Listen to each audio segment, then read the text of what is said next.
You see, every once in a while, every once in a blue moon, really, we see people that lead the charge of a generation bring professional wrestling to new heights. Guys like Bruno Sammartino, Dusty Rhodes, Ric Flair. Guys like Hulk Hogan, Stone Cold, The Rock, John Cena. All of these men were generational talents. And that is exactly who MJF is. All I have to do to etch my name into history is to have a long, fruitful world title reign. And the only person that's getting in my way is Jon Moxley. Now, I'm not going to sit here, Big Cat. I'm not going to sit here and I'm not going to pretend that Jon Moxley is an easy competitor to beat. See, I don't like you, John. I think you're a low-life scumbag piece of shit. I think you're from the slums of Cincinnati, and I think you have absolutely no class, but I do respect you. Because, John, you weren't born to be a world champion. Matter of fact, you were born with 2 left feet and not one single athletic bone in your body. Unfortunately, for Bret, oh boy, I'm 100% cleared. Whoa!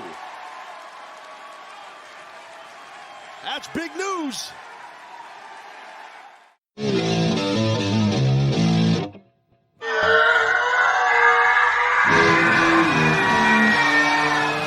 Top of Wrestling with your hosts, OGM and the Professor.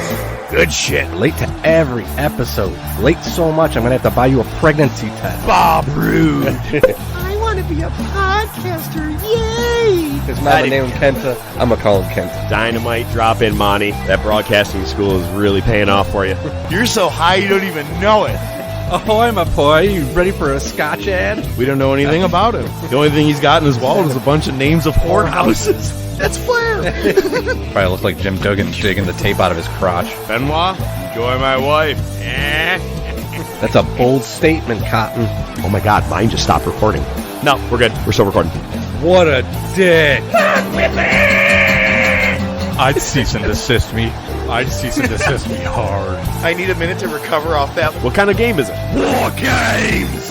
Let a war game! You're our impressionist. Yeah, I know. That's the only thing I've said in the last half hour. Bark like a dog. Oh, Jinx, holy shit. How did that actually happen? Here we go.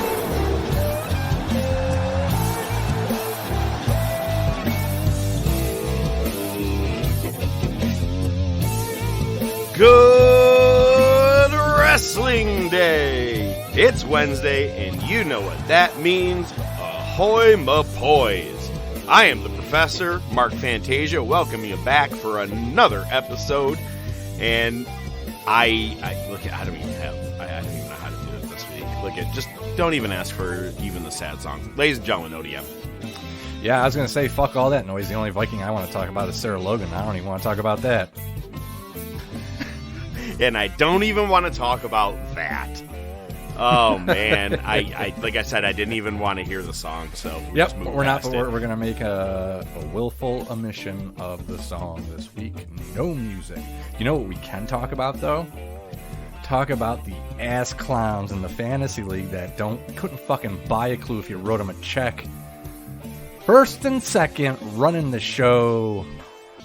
Here we go again. 4-peat, baby.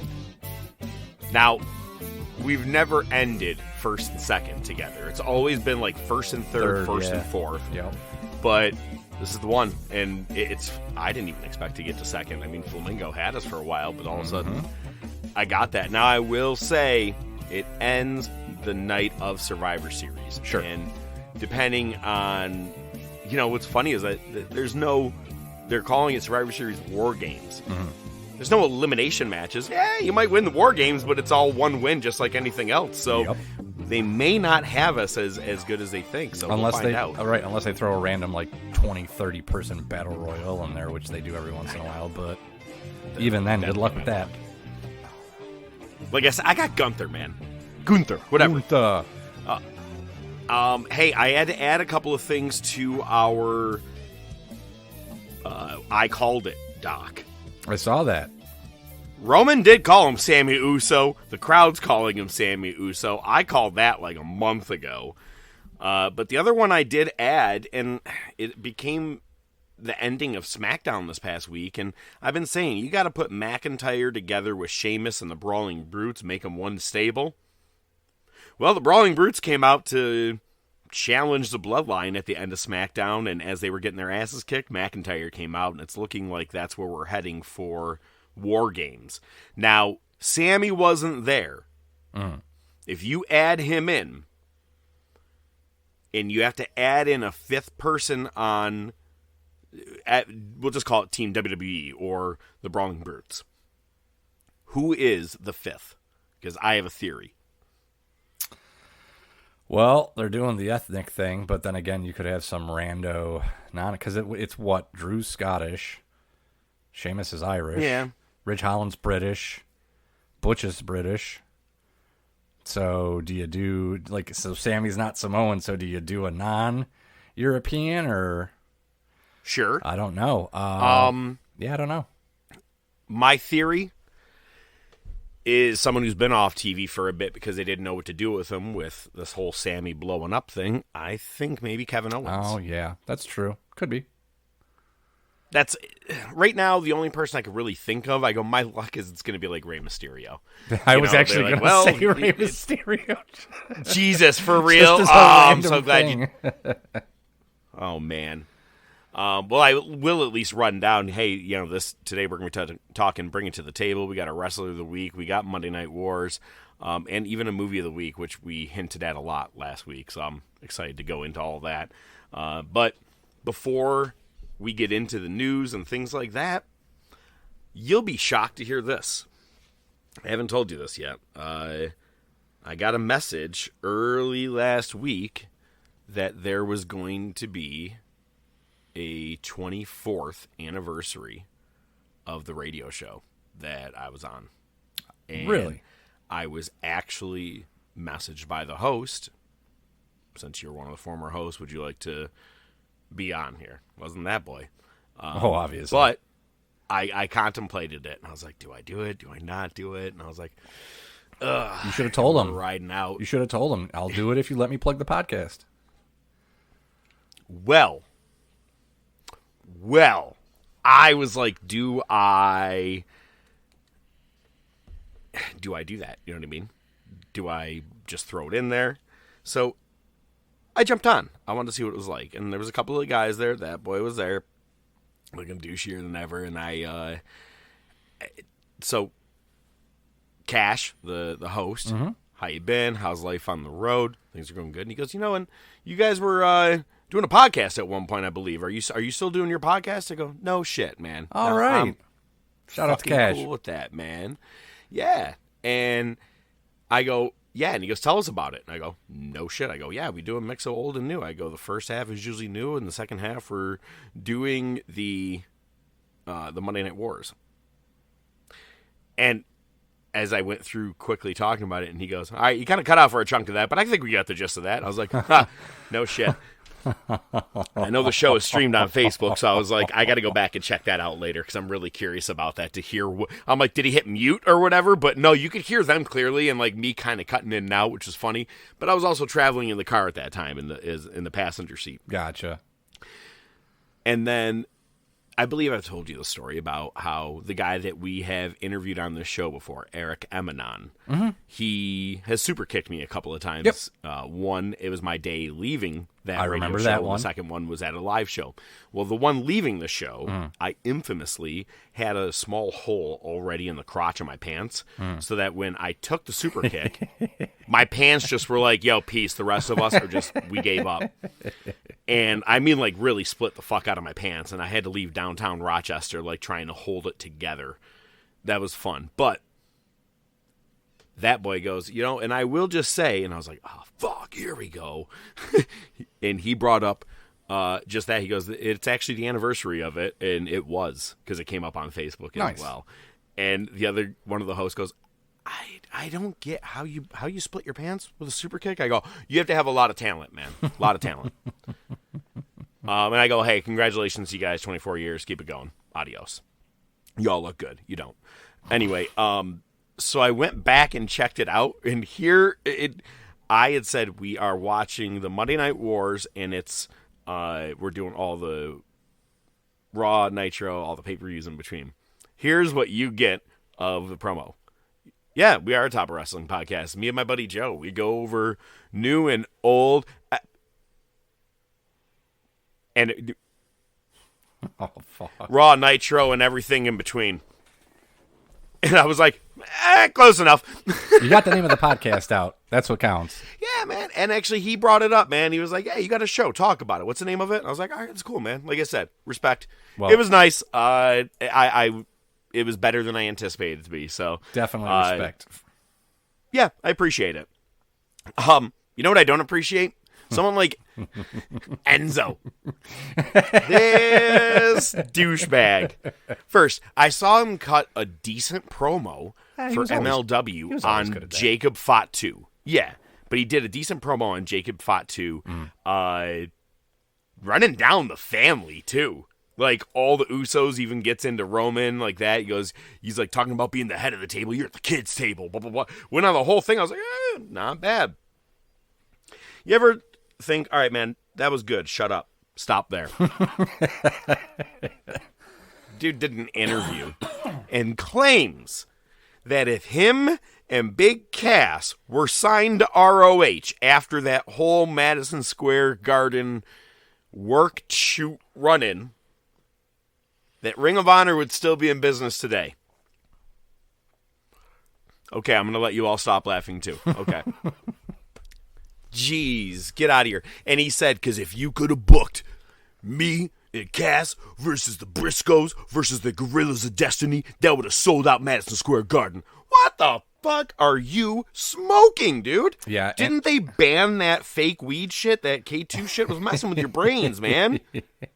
Listen, that match might have sold out, but it would have been for the other two teams, not because of, it would sell more tickets if you guys weren't in that match. Because, I mean, when you think of Ring of Honor, you think of the Briscoes, you think of FTR, you think of GOD, you think of CM Punk.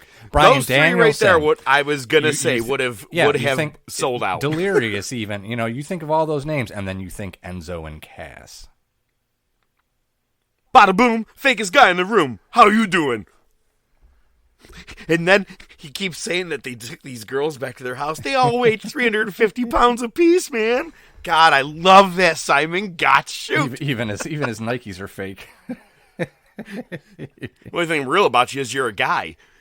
Oh, man. And this isn't, I guess, nice. Someone threw this lady in Peoria, Illinois, at a live event this past Saturday night, wasted a $15 beer by throwing it at Scarlett at the live event, and she was removed from the arena. Oh, yeah, I mean, that's going to happen. But what kind of heat is Scarlett drawing that a lady threw a beer at her? Yeah, I don't get it. I was trying to figure out. The only I could think of was like, oh, you had sex, you cheat. My man cheated on me with you.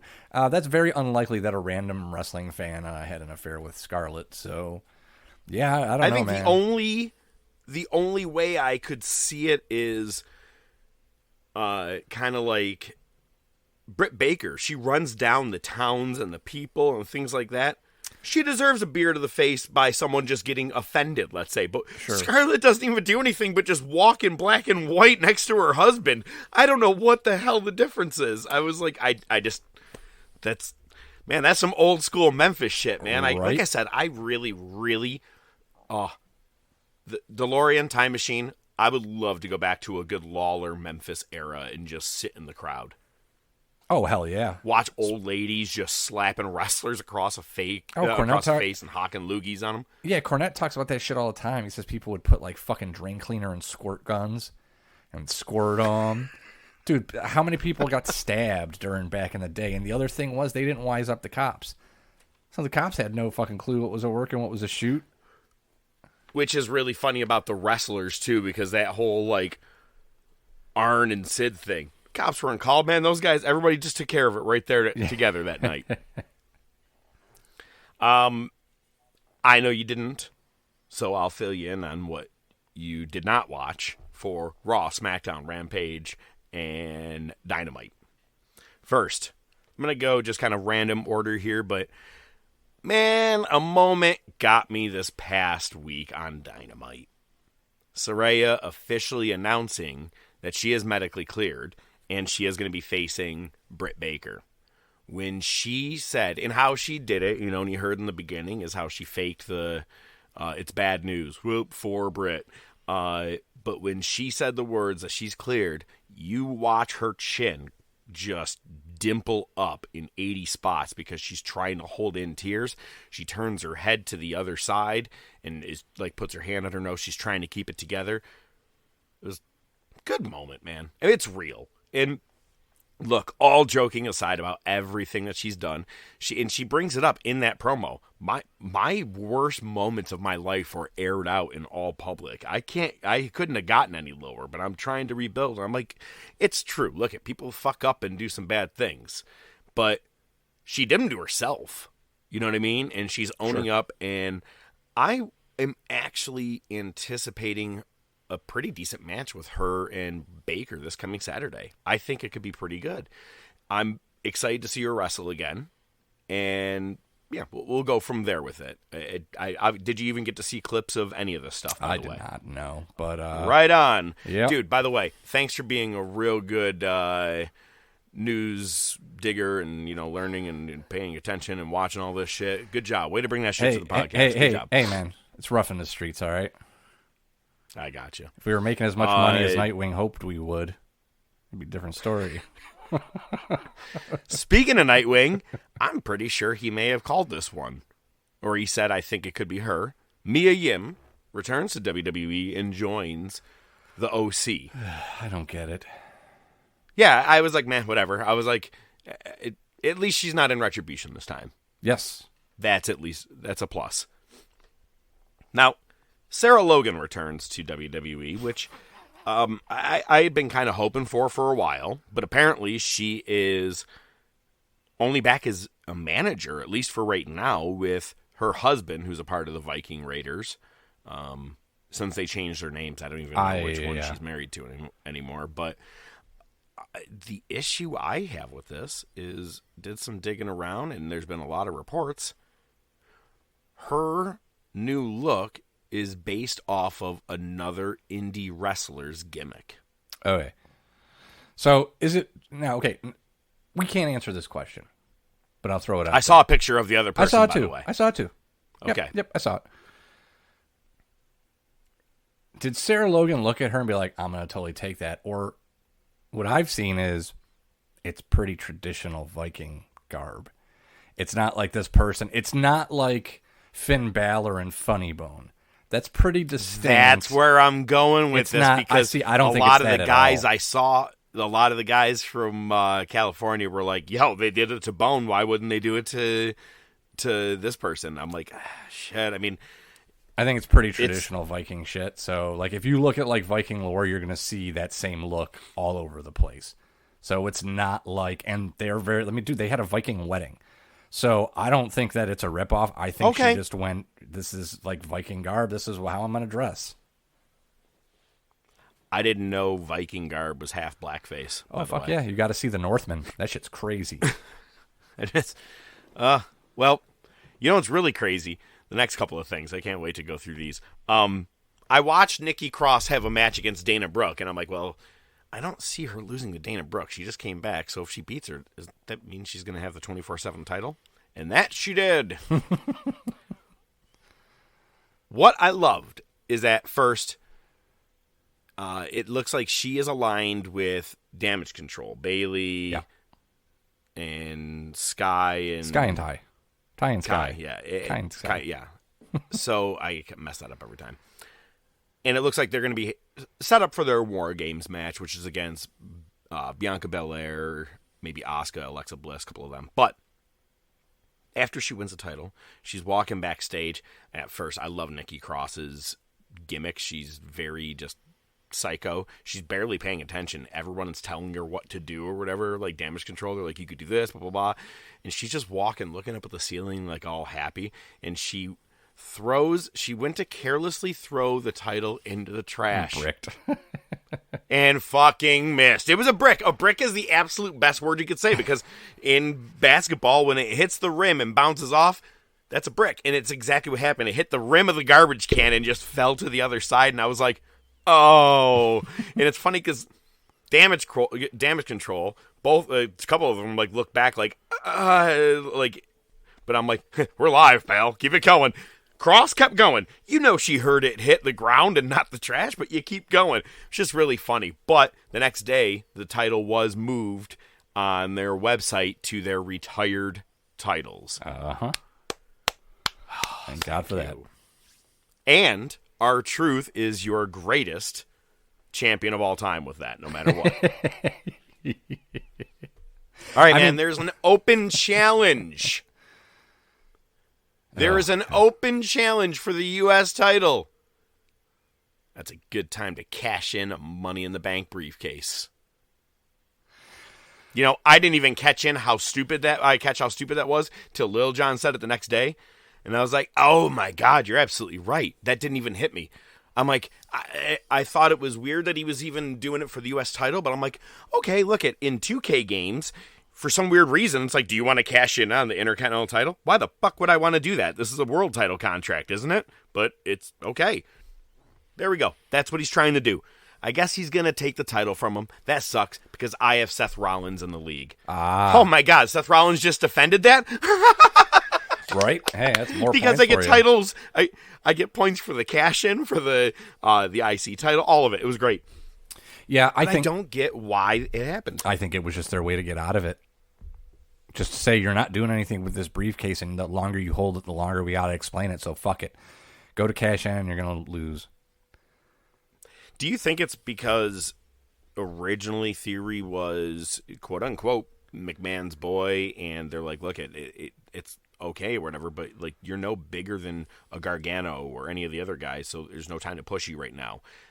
Is it scaling back, or do you think it's like pure, like he may even go all the way back to NXT, or just kind of scaling back to mid-card?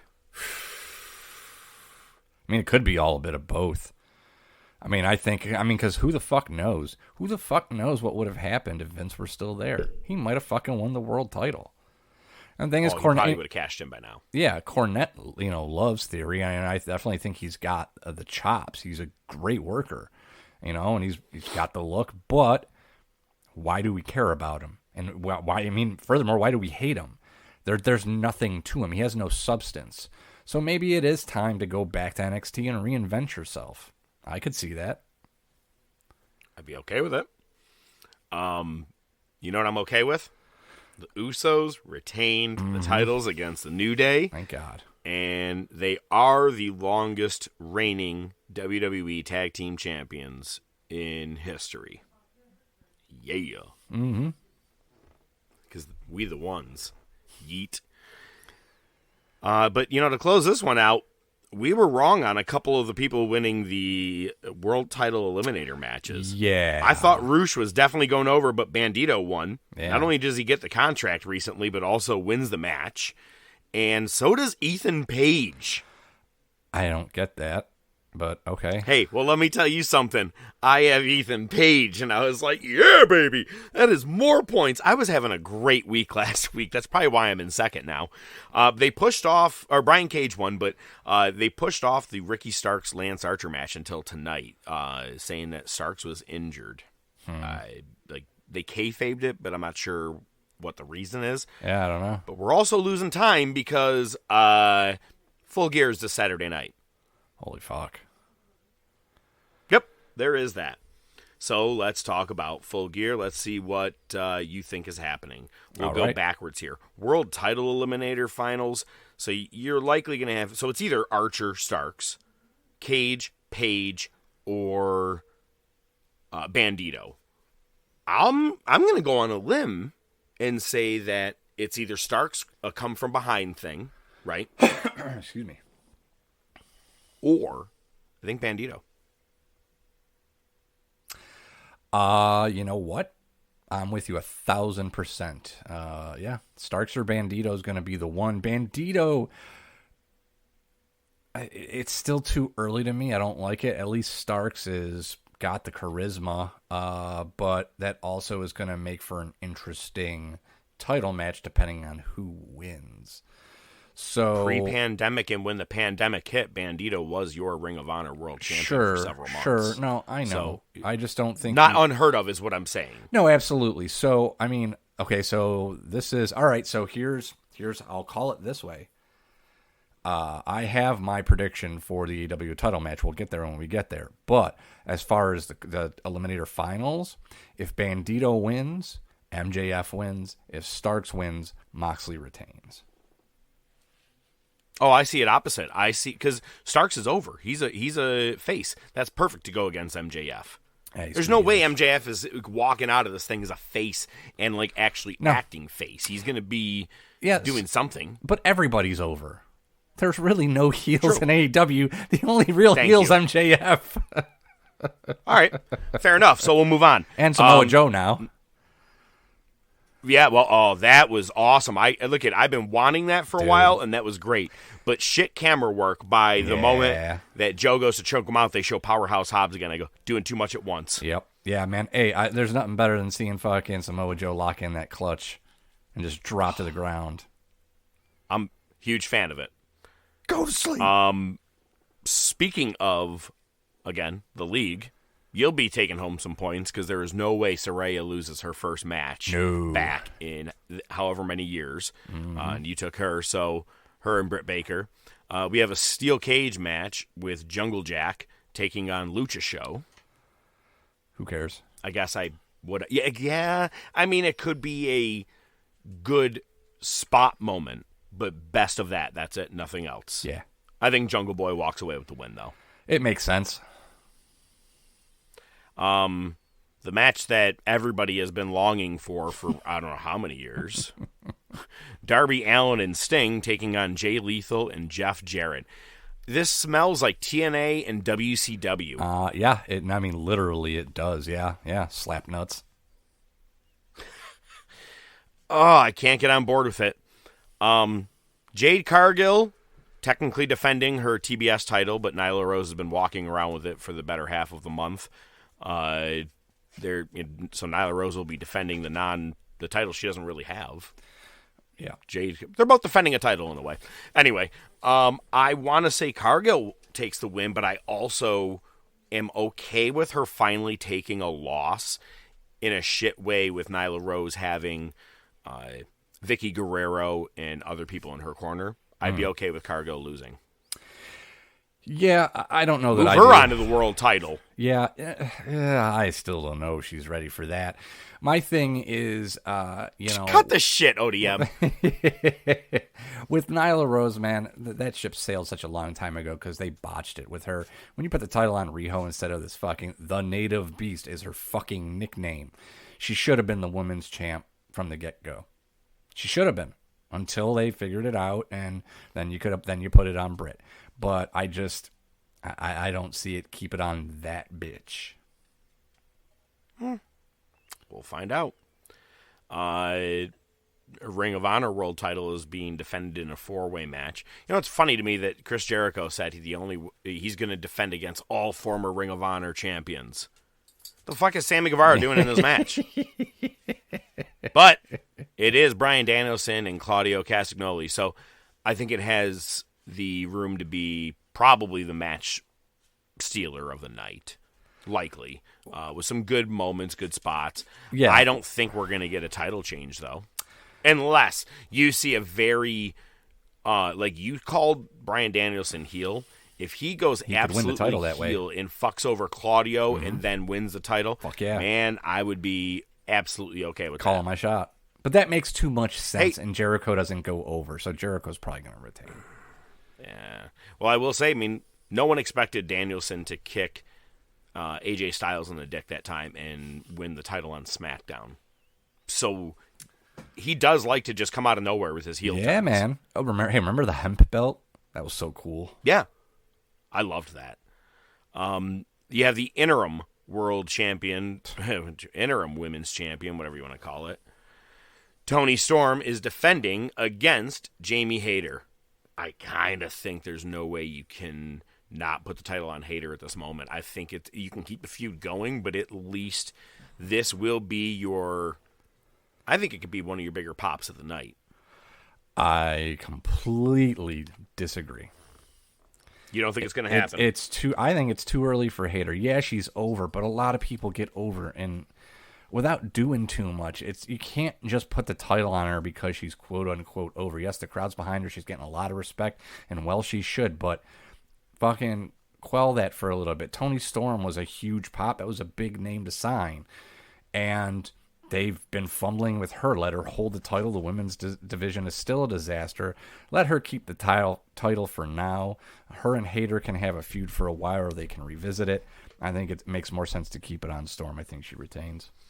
But then again, mine's based on logic, so who the fuck knows? Yeah, but mine's based on the fantasy league. I have Jamie Hayter. Okay, there's one match I don't have on here. See, I knew this league was going to cloud our judgment. I knew it was going to cloud our judgment in this show, man. We're over here voting on people just so we could win.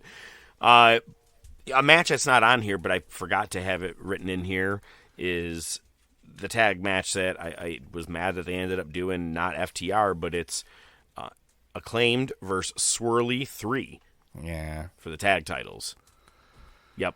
I think Acclaimed wins, and officially this is the night that Swerve will turn on Keith Lee.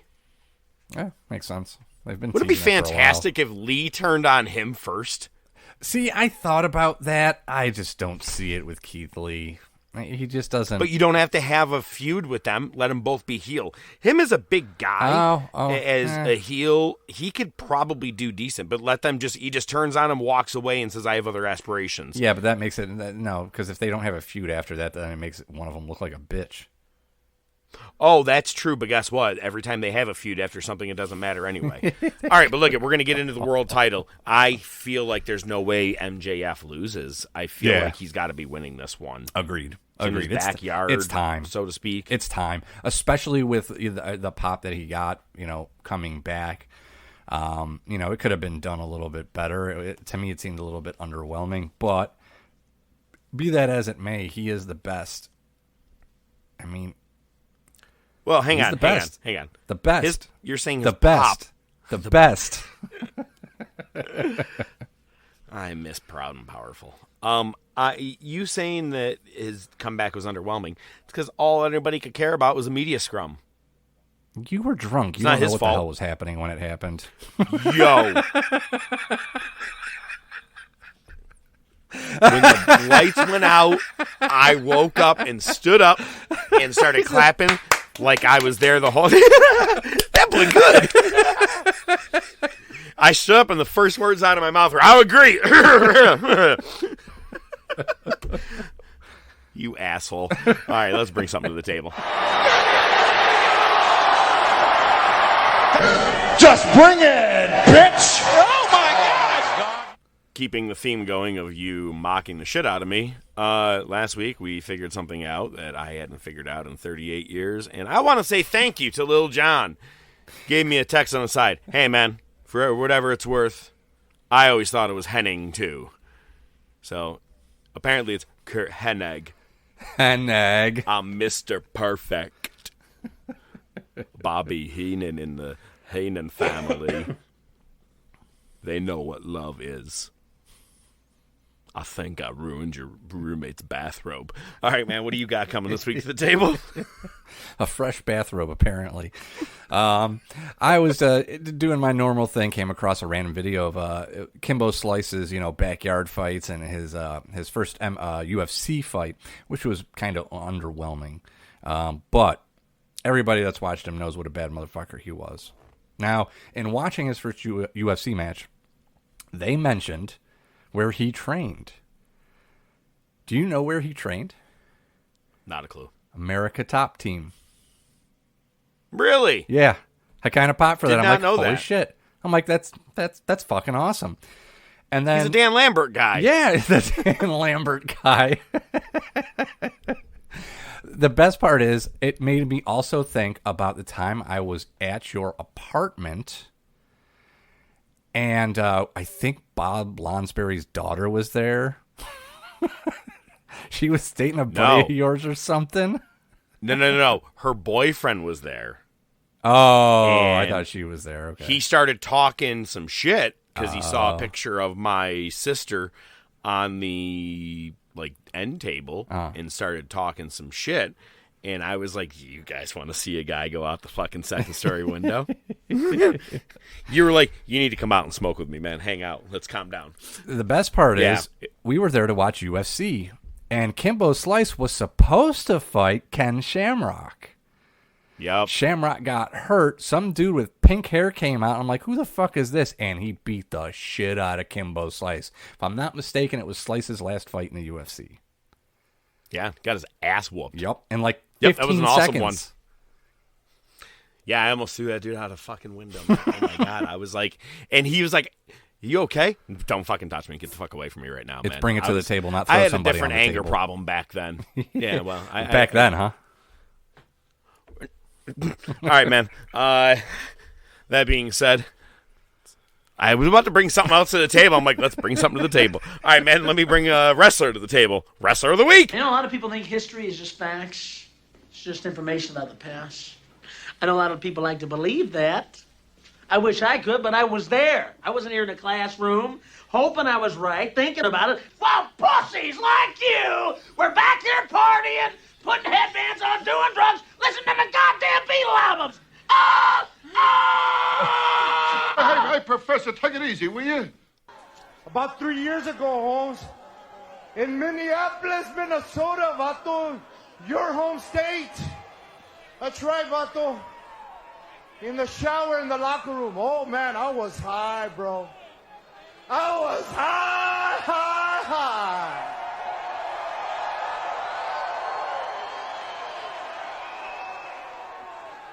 And I don't remember much about that night, I said, but what I do remember, they carried me out of that arena and they carried me straight into rehab. And see, they didn't do that. I did that to myself, vato. But that was just the beginning of it, I say.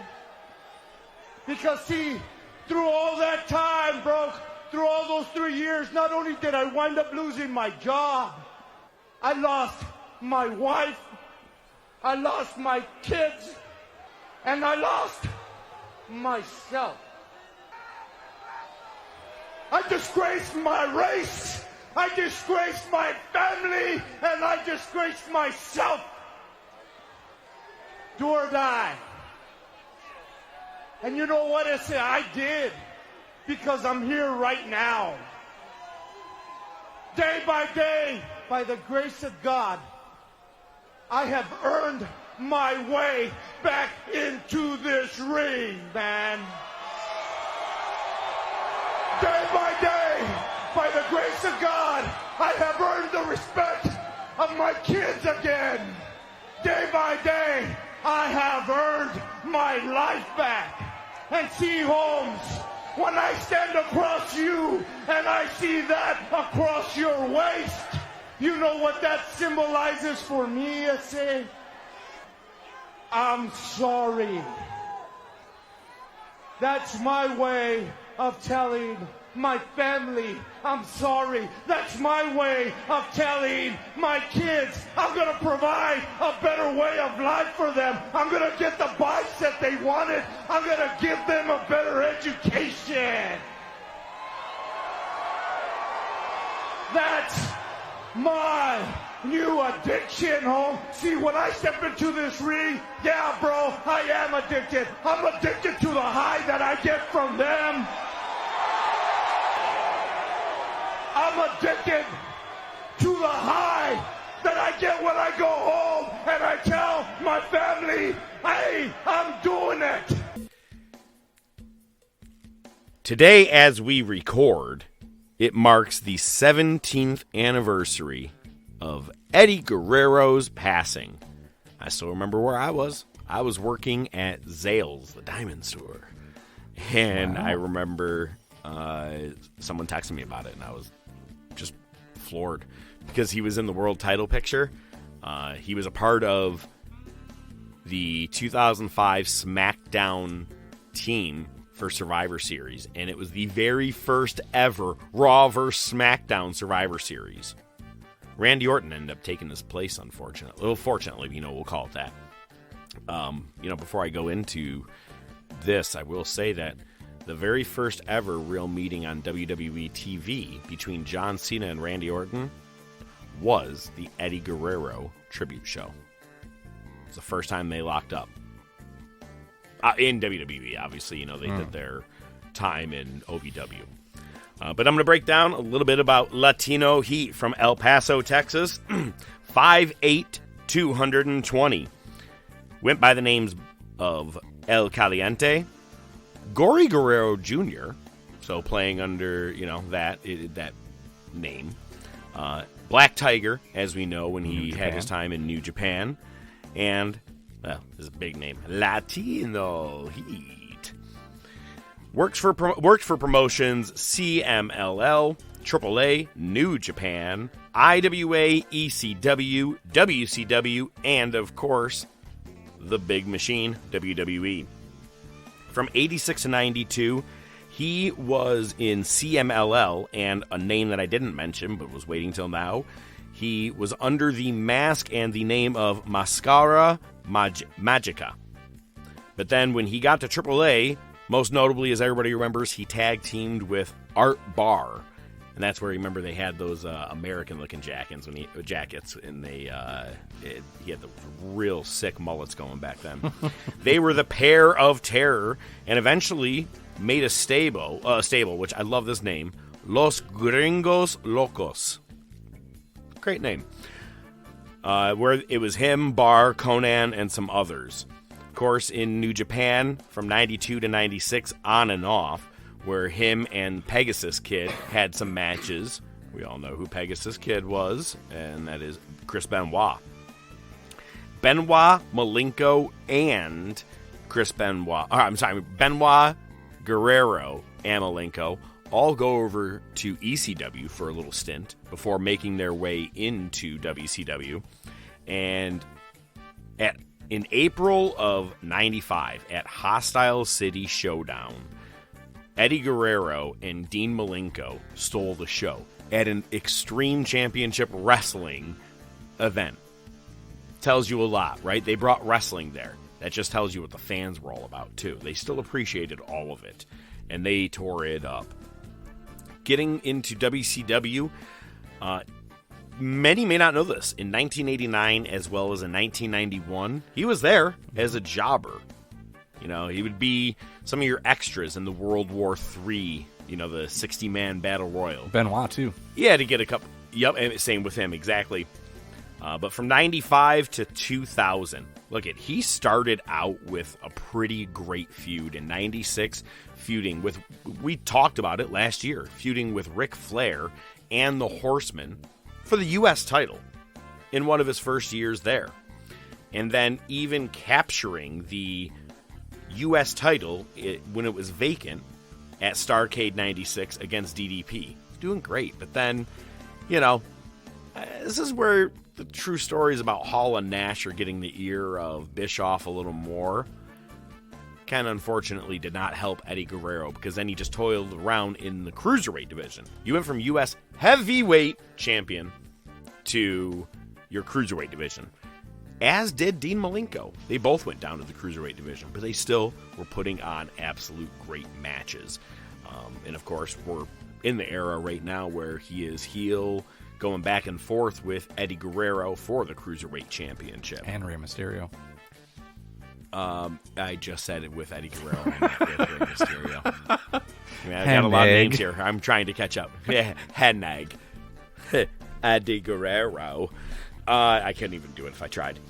Now, one of my favorite feuds, I actually do remember, was in 98. We're going to be coming up on it. Him and Chavo. They had two great feuds in their life. One in WCW, one in WWE. The one in WCW was just so many awesome mind tricks of him beating the piss out of Chavo and trying to, quote-unquote, teach him a lesson.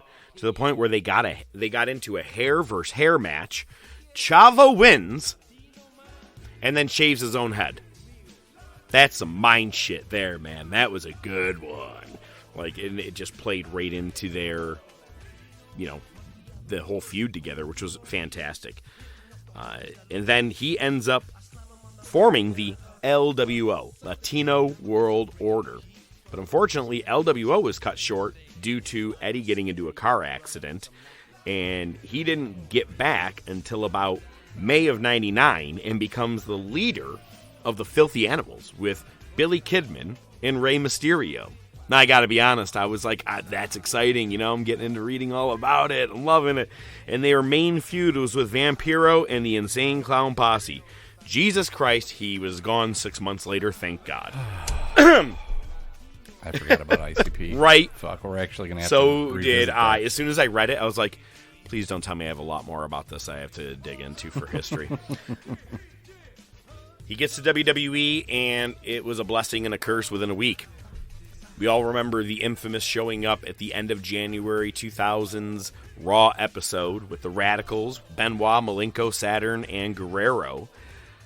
A couple days later, they make their in-ring debut, and while doing we're talking every match for him in his entire career, doing a frog splash, dislocates his elbow on SmackDown. Are you kidding me? Yep. And unfortunately, that was even more of a curse than anything, because this was also a bigger downfall with him getting into painkillers more, because he had that car accident just several months earlier while in WCW. Well, now he has this elbow problem, and he's getting into the painkillers, and not a good thing for him, of course, as we all come to find out. But what's great is that with a sling, worked promos, and eventually hooks up with Mamacita, him in China, which was, I gotta be honest, at first I was like, this is stupid when I first started watching it, right? But then that's where everyone fell in love with Eddie Guerrero. It's the last day you stopped booing him. Even during him and Ray for Dominic, people were still like, I fucking still like Eddie. it's because he was so funny. And it was the person that everybody was seeing backstage, right? The clown, the ribber, guy having a good time. He was hysterical. Him and China, their relationship, it was great. You saw a soft side of her too as well.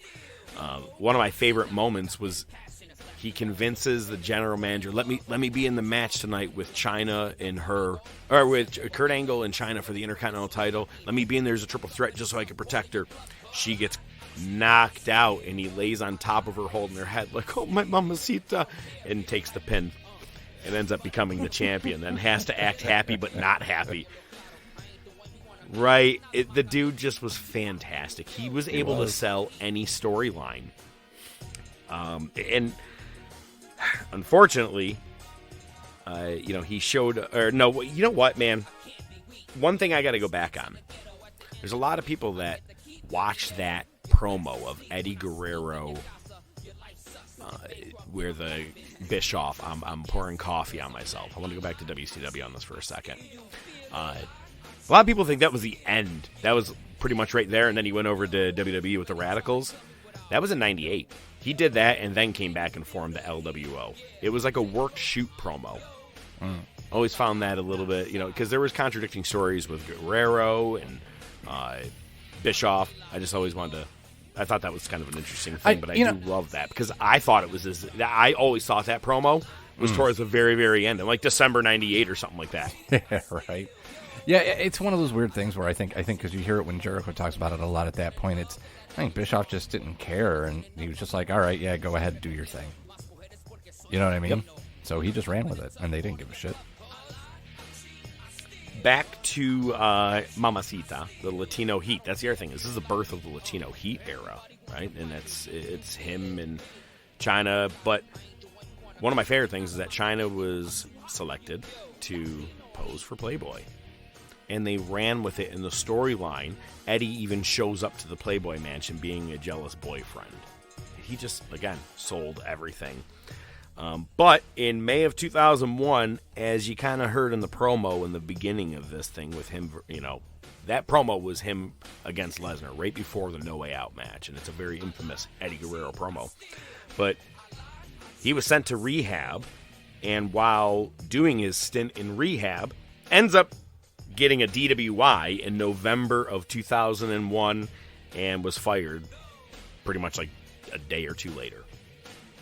What I respect about Eddie Guerrero is that he just hit the ground running right after that. It was a wake-up call for him, because not only did he lose that, he lost his family. Vicky took the kids and took off.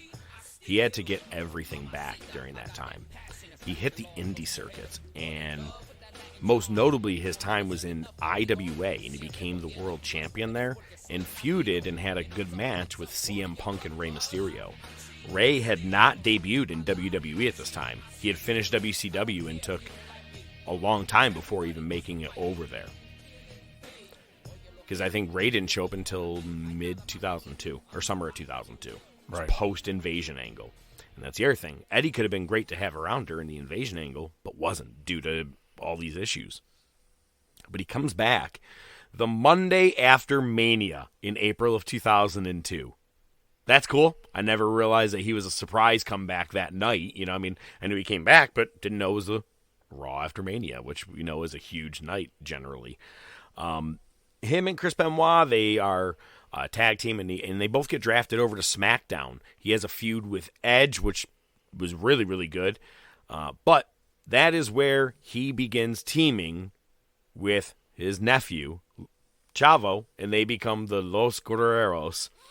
And that is the birth of the lying, cheating, and stealing. All the vignettes.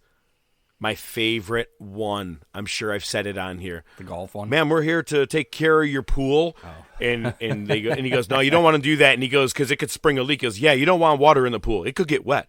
Oh, my God. They were hysterical. The golf, let's see. And I can't count in Spanish anymore. But he's like, 1, 2, 3, 4, 5, 6, 7. Give me 2. They were fantastic in those vignettes. But if you follow along with the cheating, death, stealing life, or cheating, life, stealing, death, whatever documentary it is, as well as his book. Read his book, by the way, several years ago. It was pretty much right after he died. But in the documentary as well, you'll see that the times that him and Vicky Guerrero are getting back together, his head is shaved. And his head was shaved when he got with Chavo and they did the Los Guerrero stuff. He had not like bald, but it was like a good crew cut. Crew cut, yeah. And it's cool to know that at around that time when just the crowd is really eating him up and he's getting over, he's looking great, he's looking healthy, his life is getting back on track too.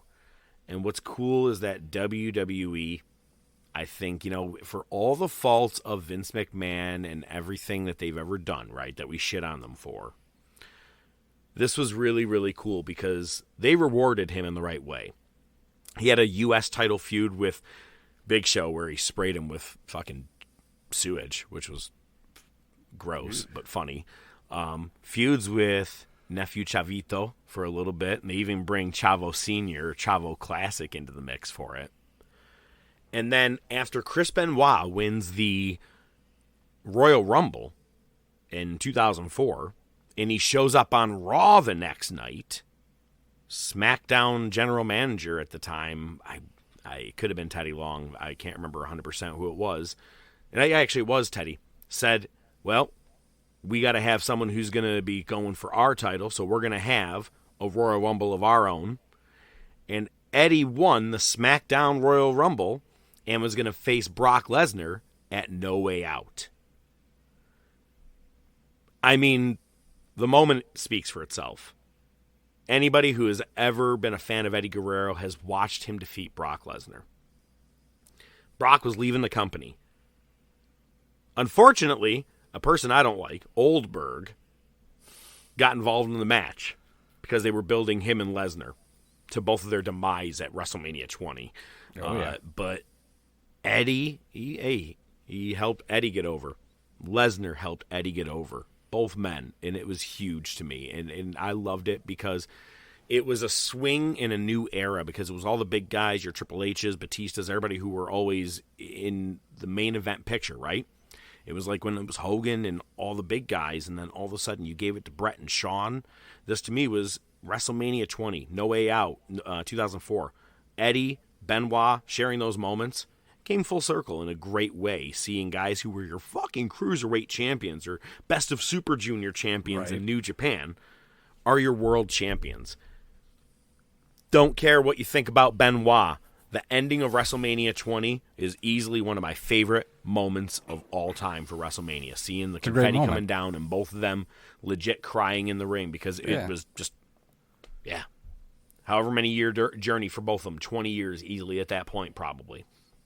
Now, he has an immediate feud with JBL, who is now just completely changed from being APA and all of a sudden comes out and he's like, by the way, I'm a cowboy and I hate Mexicans. No bullshit. That's pretty much exactly what he did. Went to Mexico, to the border, all that stuff. Gave Eddie's mom a kayfabe heart attack. Now, at Judgment Day, this is one of the most bloodiest things I've ever seen, is when JBL hits Guerrero with a chair. Eddie Blades touched too much or hits an artery. Don't know what it was, but he was just pouring buckets out of his face. They had to call the match a DQ. I'm not sure if JBL was supposed to win the match that night, but it went like Eddie couldn't even see. But he was somehow still managing to wrestle. The next month, they have a bull rope match, and on a stupid technicality, because general manager Kurt Angle saw it happen, JBL touched the four corners technically before Eddie Guerrero did, and he wins the title, and Eddie was never a WWE champion again. Oh, man, I'll get to that in a moment. From there, he actually ends up winning the tag straps with Rey Mysterio right before WrestleMania 21. And then they end up having a match together at WrestleMania 21 because it was billed as the first time two tag team champions will go one-on-one. And they were both good guys, but it was a match just to put on a classic. Let's have our WrestleMania moment. Well, and Ray went over, and that's what exactly sent Eddie into his final turn of his career as he went full heel. Says to Ray, I am going to reveal a secret. And if you beat me, I won't reveal that secret. But if I beat you, I'm revealing it. Even though he got his ass beat, Guerrero still reveals the secret that he is Dominic's Poppy. I'm your Poppy. That all began that whole angle. Yeah. Funny to go back and see little Dominic at that time, and now you see him right? in Judgment Day. Just really weird. Then he ends up getting into a world title feud with Batista for the last several months of his career. And I actually was really into the storyline. I thought he was going to end up fucking him over at the right time to win the title. Batista and Eddie were on-screen friends. They were off-screen friends, but on-screen they were friends, but Eddie kept doing that little smirk, like, I'll fuck you over. And then when Batista looked, he's like, hey, buddy, why not? We were good. It was awesome. And then he passed, and it sucked because I don't know where that feud could have went. I kind of was hoping he would have won the world title again. And in the Raw and SmackDown to follow after he passed away, two just tremendous tribute shows. Owens was really hard because of the circumstances. Right. Eddie's really tough to see because Chavo there. Unfortunately, at this point, Chavo was blonde and Kerwin white. I hate to say that, a blessing and a curse, but the death of Eddie at least stopped the Kerwin white storyline. I mean, but I'm not sure if the Peacock Network is going to have it or not. But if you want to check it out, I know they don't have the exact music rights and they changed it, but watch the Benoit interview segment where he's backstage. They do just I've seen guys sitting there backstage, him losing it over his friend, and because they traveled up and down the road together, and I mean, as best friends, as brothers, and they were, that's just what they were. Eddie moving to SmackDown when he came back and Benoit going there, part of the SmackDown 6, I think that it was a strategic plan to put Benoit and Eddie there. Kind of like, look at you, be there, you're his buddy, you can keep him sober. And it sucks because he did get clean and then unfortunately passed away. Unfortunately, this is probably the downfall of Chris Benoit, as many people would, kind of relate that to. But one of the best interviews in that thing is Stephanie. Her interview, she said just a week ago, Eddie said, and I'm going to tell you, Stephanie, I'm going to be WWE champion again one day. And she goes, and he believed it, and I believed in it too. And she's like, and he died a champion. And I'm like, it's a good one, man. In both, John Cena was your world champion. At the end of Raw, he put his I'm your Poppy shirt down in the ring and put the title right on top of it and walked out after defeating Randy Orton.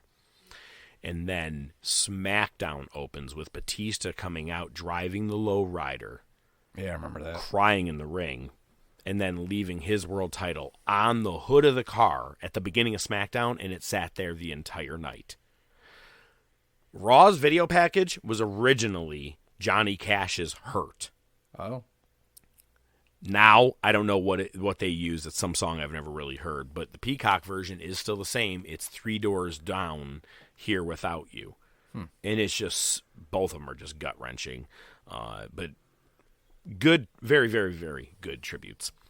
But now let me get into one thing that always bothered me, and I will kind of say I was kind of the guy.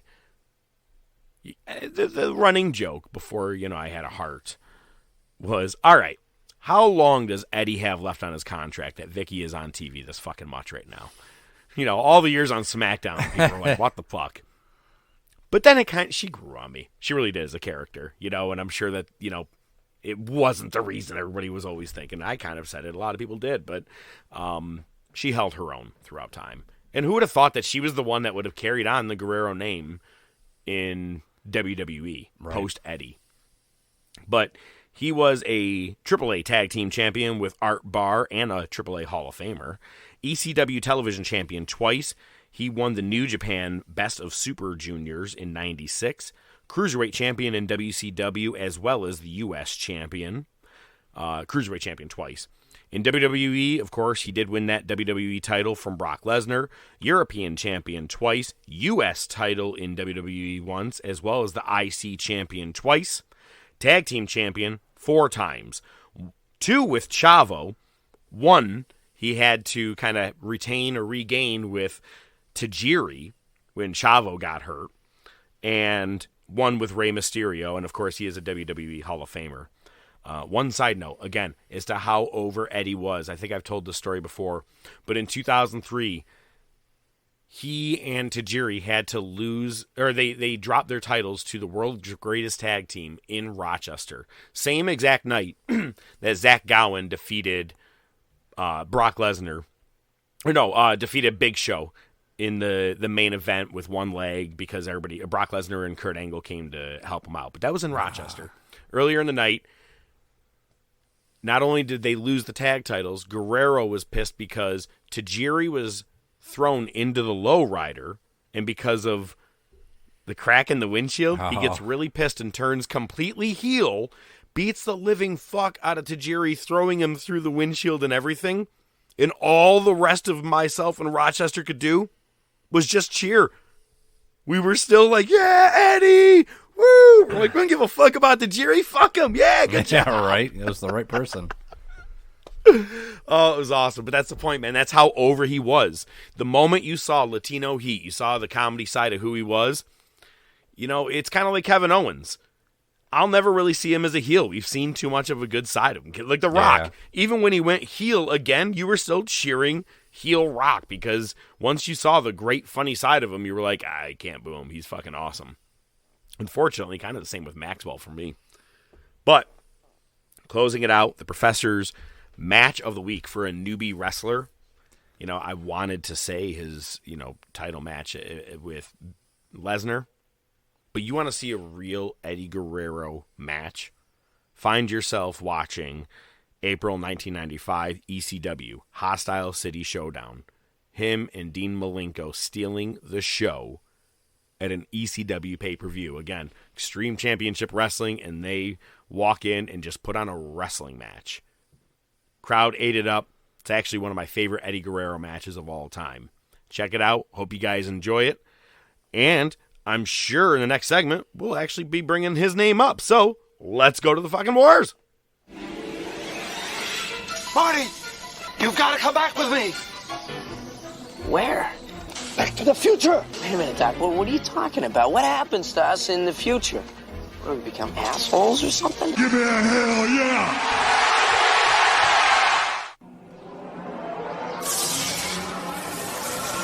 You want a war? You're going to get me. Mick Foley is going to win their world title. Has been paid for by the New World Order. Come on, Vince. Step into the ring. My God, the battle lines have been drawn. Generation X invades WCW tonight. Austin 316 says I just whipped your ass. Have a nice day. We got 2 words for ya.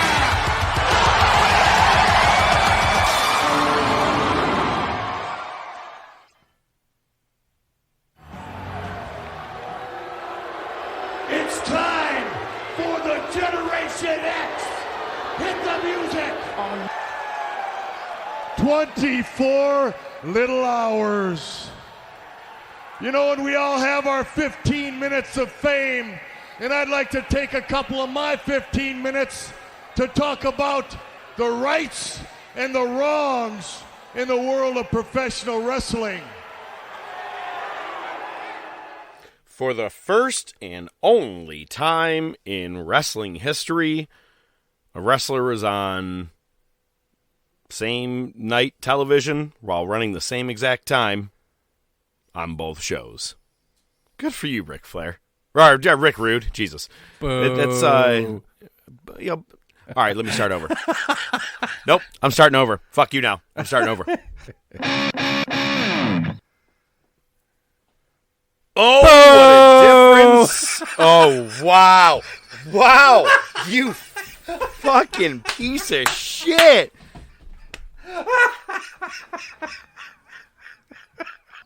Wow. Wow. All right. All right. Yo, just so you know, you're fucked for the wars. I was nice, cool, calm, collected. You just brought this out of me. Here we go. Let's go to the fucking wars. Here we go. Hang on.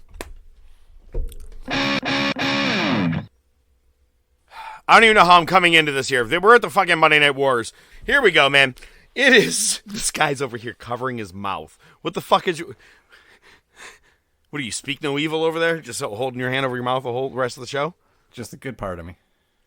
Well, I guess the advantage of one show taping live and the other one being taped the week before, well, you could be in two places at the same time, according to cable TV. Oh, God, good job. Good job, Rick Rude. Way to use that to your advantage, Eric Bischoff. I mean, I thought last week giving away you're such a knockout guy and giving away that Bret Hart was coming over, that was a big thing just one night after Montreal Screwjob. But having Rick Rude on both shows, that's just fantastic. The only guy in the history to pull double duty, same kind of style, doing wrestling. Like, all right, maybe like John Cena might be on Psych after TV. That doesn't count because that was, a tape show. Was he on Psych? I don't know, man. Psych. I don't know. You really had my interest there for a second. Yeah, man. Well, you've thrown me off already today. All right. Jesus. I'm all rattled. Rick Road. All right, man. Go ahead. Just fucking. All right, Monday Nitro, Monday Raw. Jesus Christ, go. I'm not even talking for this fucking thing, man. You've thrown me way off. Oh, that's why this is so much fun, though. You'll get it back. Don't worry. Is it? Don't worry. You'll get it back.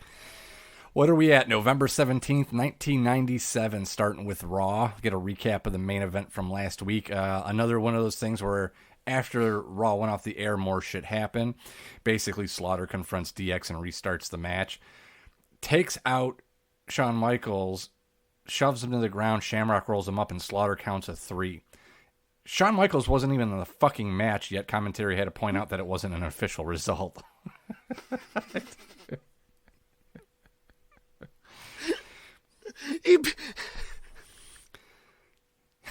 That's amazing. That's just how dumb he is. He just grabbed some guy, and they were like, let him have it. Look, he's not the smartest guy. I mean, look at his official promo. I was just going to say the promo. I'm not wrestling you. I don't know you. Oh, God, that's fantastic. All right, opening up the show, we get Austin coming in the ring. He's facing Rocky Maivia at the In Your House DX pay-per-view. Grabs the mic. This is great. He says, turn the damn music off. I'm already in the ring. Then he leaves the ring, goes to the other side, gets back in the ring. Then he gets out of the ring, and then he walks on commentary. Then he gets back into the ring. Okay. He calls Rocky out, says, bring your sorry ass out here. I got something for you. Go ahead and play the music so they have something to come out to. He's just fucking with Kevin Dunn, apparently, tonight. Nation comes out. Rocky sends, you're starting to see, man, Rocky's really starting to take charge of things, man. He sends the Nation to the ring, and he actually goes to the back. They surround the ring. D'Lo goes in, stomps a mud hole in him, stunner. Rocky slides in during the melee, steals the title. Austin's smiling the whole time like, you sneaky bastard. Gives him the double birds. Austin grabs a headset from JR, says, I'm going to get my belt back at the airport while he's going through security.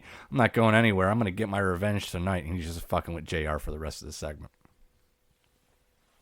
Oh, I can't wait. I remembered where this is all going to lead to as soon as I started watching. I was like, oh, God, it's getting better. And it only gets better from here. They talk about a couple things after that on commentary. Cornette teases the investigative report into what really happened with Bret and Vince. Butterbean's back in the crowd. No idea why. Probably has to do with Mero. That was commentary, not me. You think, guys? So Mero and Sable come down. Sable waves at Butterbean. That was from Cornette.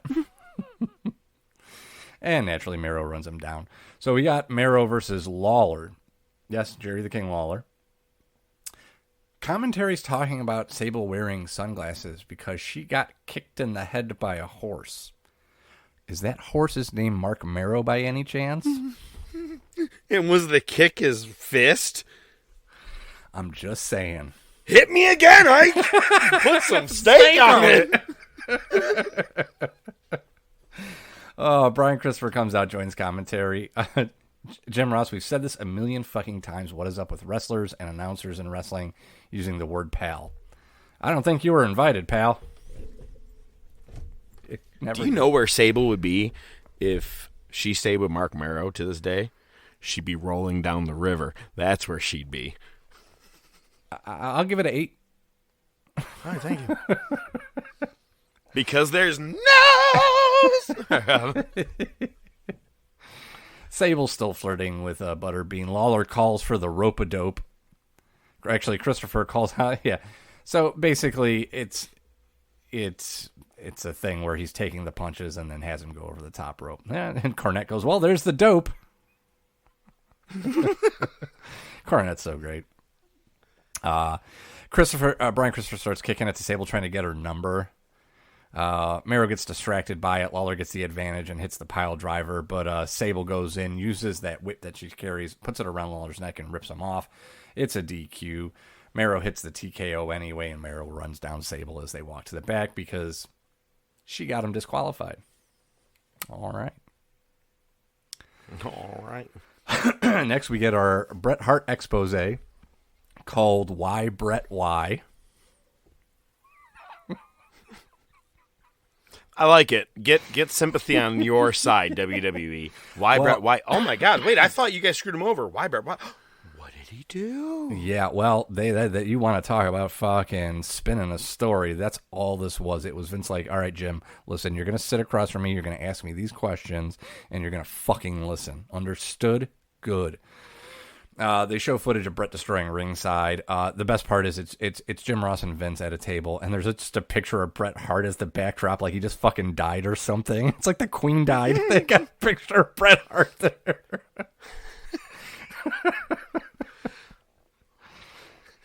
And he is wearing the jacket. That's probably why I said. Did you? That's probably why I said the Queen. Now, let me ask you this question. All right. clearly, we will find out in the next part of the wars, this show apparently is taped. Yeah.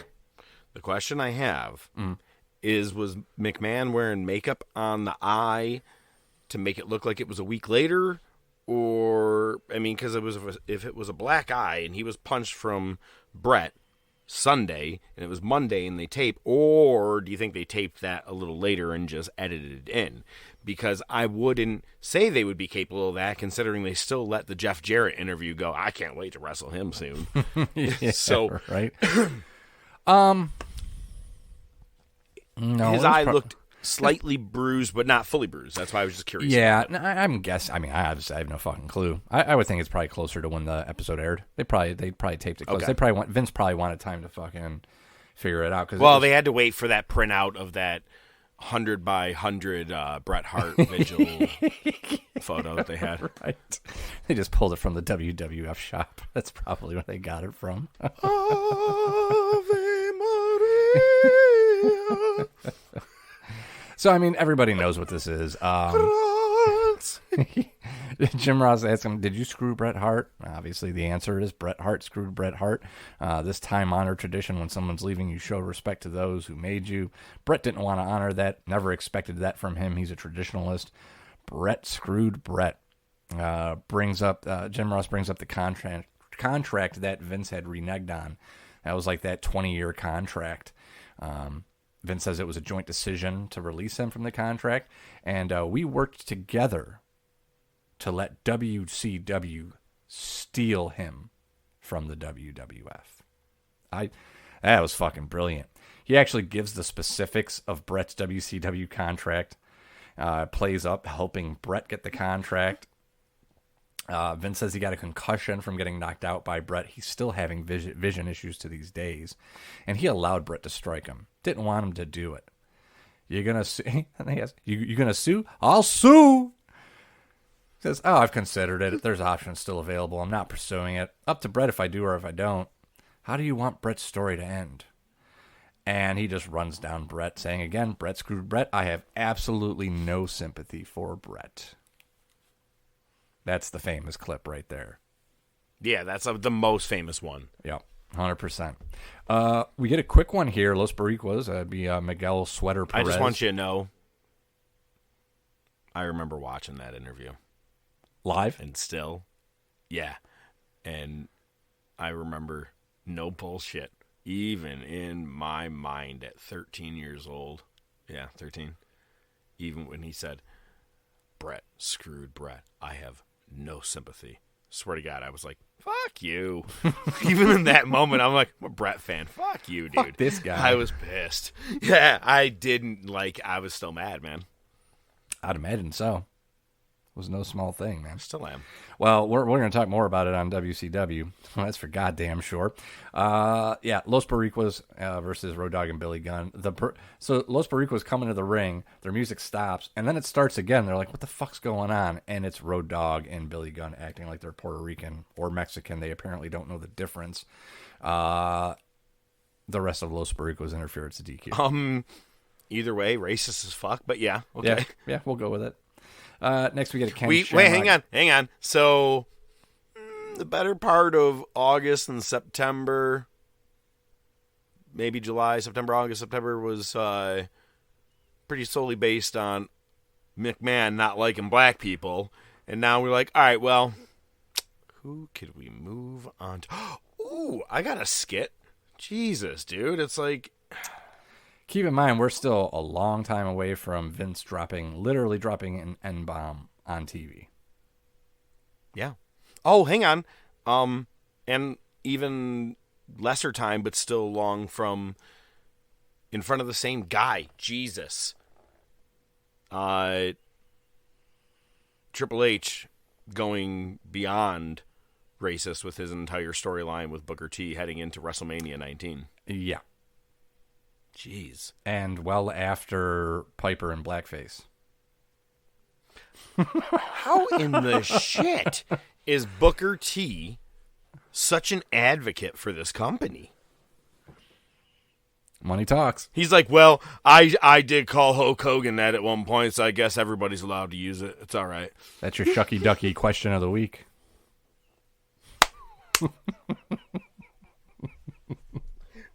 How does that happen? It's your Shucky Ducky question of the week. I like that. All right. We had Sunny the Ring in a referee's uniform. She's going to be the guest referee for the mini 6-man match. The middle at one point, like I fast forwarded through this, and at one point I see Sunny doing a leapfrog over one of the minis. I don't know how it got there, but then Kane's and she yells stop. She was on time with her cue, it appears, but she wasn't very good at hiding it. Because as soon as she goes, stop, lights immediately go out. It's Kane's music. He about to destroy some midgets. It's like one of my favorite scenes in It's Always Sunny. They're doing the Nightman Cometh, the big play or whatever. Oh, that's and right. At the very end of the song, Matt goes, stage freeze. He goes, dude, you don't say stage freeze. That's just the same with her. She's like, stop. I'm like, no, you're not supposed to say stop. You just stop. Damn straight.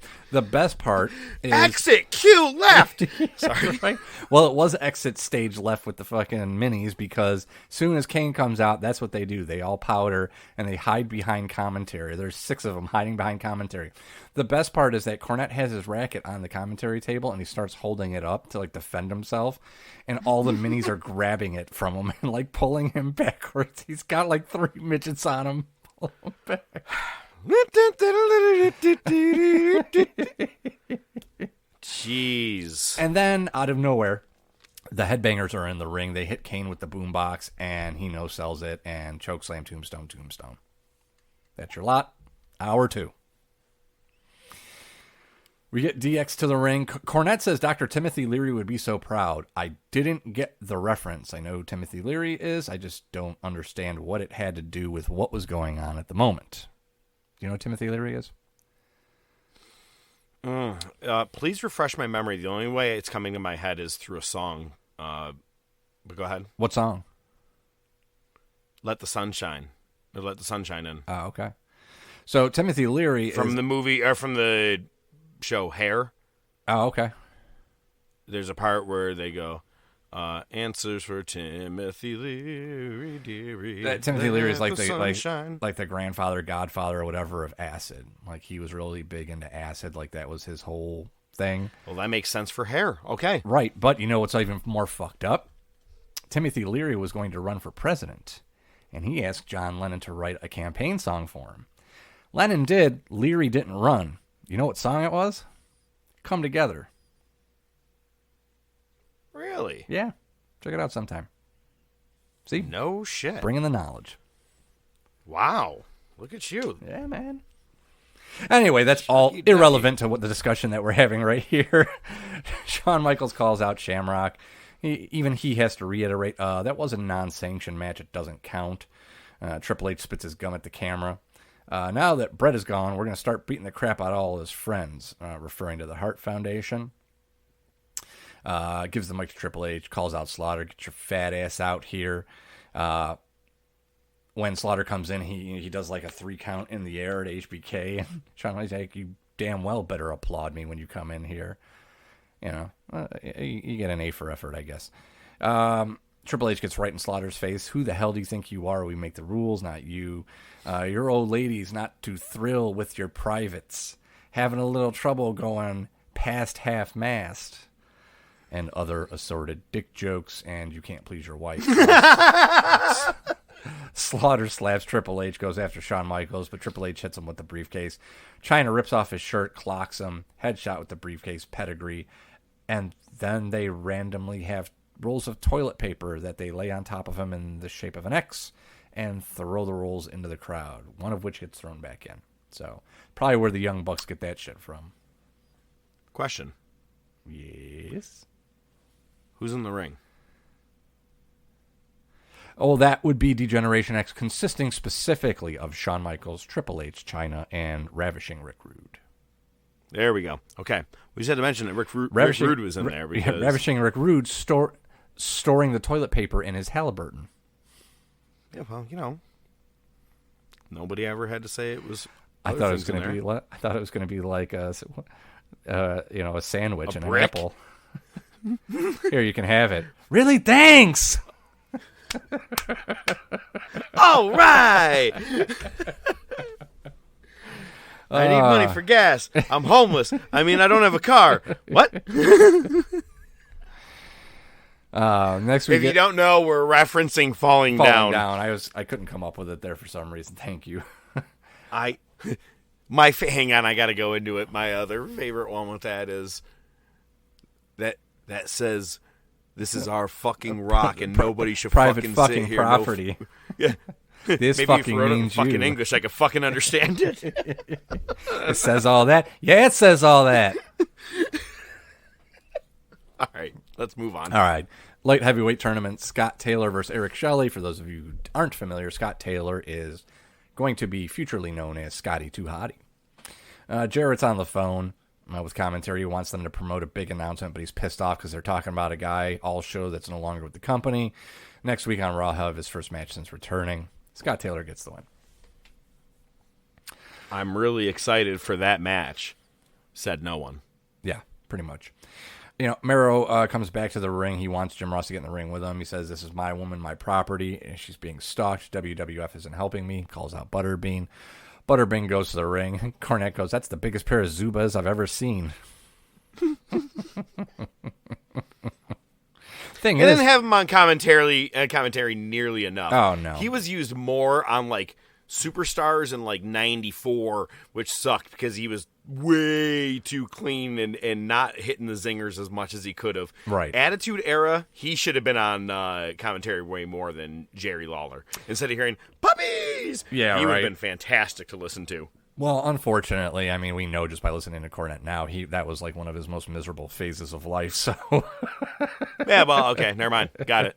Yeah, but now he just does it from home and just not in front of a live audience. He just my talks with a headset favorite, on. my favorite still when he shows up on Raw and Heenan starts freaking out. He's like, Jimmy, I know him." It's fucking great. Yeah, fucking Mero shoves Butterbean. Butterbean shoves Mero down to the ground. They get separated. There you go. Next, we get part 2 of Why Bret Why. Jim Ross asks, "Would you welcome Bret back?" And he pauses. He goes, "Yes, I would, but I have to have frank understanding, and he'd have to apologize. No more free shots." The next part is my fucking favorite, and I actually wrote a long quote on this because I just thought it was good. He asks Vince, Jim Ross asks Vince, "Do you think Bret sold out?" And he goes, "Yeah, Bret sold out. It's not a big deal either because I helped him. You know Bret's watching. What would you say to him now?" "Probably what I said to him in the locker room. He made a mistake that I believe he will regret from a professional perspective. I had to do what I had to do for the company, the fans, the superstars. I'm unwavering from that point of view. I don't know that we'll ever get together. I hope we do one day. It's too bad that a 14-year relationship was destroyed because one member forgot that we are in the sports entertainment business, forgot what made him. When will you be over it?" "I'm over it now. He's not the best there was. He had an opportunity to be that, and he blew it." You got to give the guy credit, man. He's a snake oil salesman, man. He's fucking good at it. I got to crack another beer. He's after still pissing me rereading off that, listening man. to it right now. I'm mad. Like, Jesus Christ. And it pisses me off because I'm like, Bret said he would drop it on Raw the very next night to anybody, including Shawn. You know, he said, or at whatever the case is, anything. He just didn't want to drop it to Shawn in Montreal that night. It was his one and only request. Never missing a date, yada, yada, yada. And it's, I don't know. I see technically both sides. I really do. End of the day, it was Vince proving that he had a bigger dick. Yeah, whatever it was. I mean, it was Vince being Vince. I still love that. Yeah, he sold out. He's making $3 million a year and working 125 days. He goes, "Yeah, he sold out. I helped him do that. It's nothing to be." He takes it as a slight. I don't think it's a slight at all. He did what was a smart business move for him. I fucking love it. I thought it was great. And this is really this is what a lot of people point to as the birth of the heel Vince McMahon character. Oh, totally. This is about to be the real Vince McMahon because now it's the next time he is doing anything in the ring, crowd is going to fucking shit on him. And we're less than a year of him wrestling. Oh, don't remind me of that. Less than a year. Yo, it's going to happen. You're saying less than a year. It's going to happen in like 6 months. Yeah, pretty much. I think it happens in like April of 98. Yeah, like, God, like, so is 9 to 10 months. Oh, my God. Yo, please, just, you have pissed me off so many times today. Keep going. Okay. Please, move on. Vader versus Goldust. Goldust is walking to the ring with Briscoe. His arms in a sling. He's wearing a silk gold pajama shirt, black stockings, and gold women's slippers with checkerboard face paint with random like streaks of red through it. And some real dangly earrings. Oh, I didn't even notice the earrings. Oh, yeah. I was focused on the pantyhose. What can I say? I'm a leg man. She's got a lot of earrings, a whole shoebox full of them, dangly ones. He says he's an invalid and he's broken and crippled, has a letter from his doctor. Vader's pissed off, and then Goldust literally has a trick up his sleeve, which appeared to be the ring bell hammer. Commentary couldn't identify it. It looked like the ring bell hammer. Clocks Vader. I love Vader. I really do. This era for him is not good. He gets clocked in the head, and at first he sells it great because he's dizzied. But then he acts like he got shot in the leg. He's like, ah! If you got hit in the head, you'd be knocked out or woozy, not like screaming in pain. I'm just saying. The way you said that, I thought you meant he was grabbing his leg, and I was like, well, man, maybe he had neurological damage, and when they hit his head, the pain went to his knee. Right. Slaughter comes back to the ring. He apparently had a spare shirt with him because he's got a new one on. He talks about accepting the position or his commission, calls out DX. You cross the line, you got personal. On December 7th, I'm ordering you, Triple H, you maggot, to get into the ring with me. So apparently I don't remember Slaughter wrestling this late, but we've seen worse. We also have seen him wrestle, like, I think, easily 10 years after this, too. I'm pretty sure he does it in, like, 2007. Yikes. It's like a whole era where, like, everyone faced Randy Orton. Like, Piper, yeah, everybody came back. I'm pretty sure Slaughter was in that mix. Yeah, probably. Main event, Rocky Maivia versus Dude Love. Rocky tells the fans to quit the chants. Non-title match. The Rock is a lot of things, but a thief ain't one of them. Commentary actually calls out him referring to himself as The Rock. It's stuck. He did it last week for the first time, and already it's taken hold. They're going to run with it. And man, I can't wait. We're probably, God, I'm trying to think, maybe a month away from the silk shirt. Yeah, probably. How about that? The title goes to commentary for some reason. Naturally, the Nation interferes. It's a DQ. Rock grabs the title and powders to the outside of the ring. Austin comes out. Austin and Dude Love clear the ring, and it ends with Austin giving the double birds once again. It's funny that you said it's a non-title match. Of course it is. You're not the champion. I know. Well, that's my notes must have been short. Yeah, it was like earlier when they said, "Oh, well, they probably mentioned it." And remember, this is a non-title match. It's non-sanctioned. Yeah, well, of course it's a non-title match. Well, Nyla Rose is doing it. She's walking around licking the title weekly. It ain't the fucking first time. Yeah, history likes to repeat itself. Sometimes for the better, sometimes for the worse. Moving on to Nitro. Speaking of worse.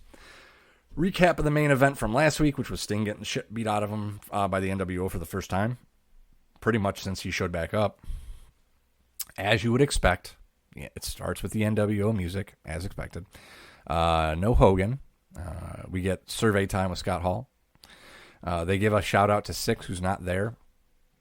We get Zbyszko chance. Hall calls him out. Talks about, hey, we watched some old matches of you. We put it on fast forward, and you still weren't moving. That's a pretty fucking good line. That's a good one. That's such a good line. Nash tried to follow it up, did his best. Sit down, Zbyszko, before we pull your Medicaid. Calls out the Einsteiners. We're the true tag champs. You didn't beat the Outsiders. Gives a shout out to the Giant.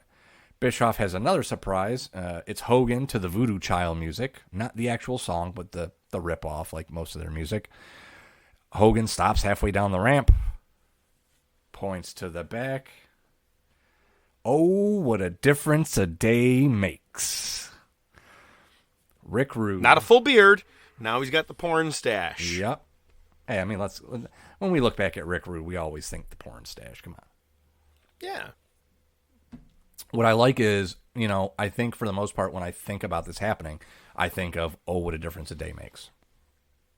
What I never think about is the actual meat and potatoes of his promo, which is there's rights and there's wrongs in the world of professional wrestling. What's wrong is Shawn Michaels is claiming to be the world champ when he never beat Bret Hart. What's wrong is for Vince to instruct a ref to ring the bell in order to rob Bret Hart of his title. What's right is for Bret to abandon the Titanic and swim to the shores of the NWO. And for NWO to destroy the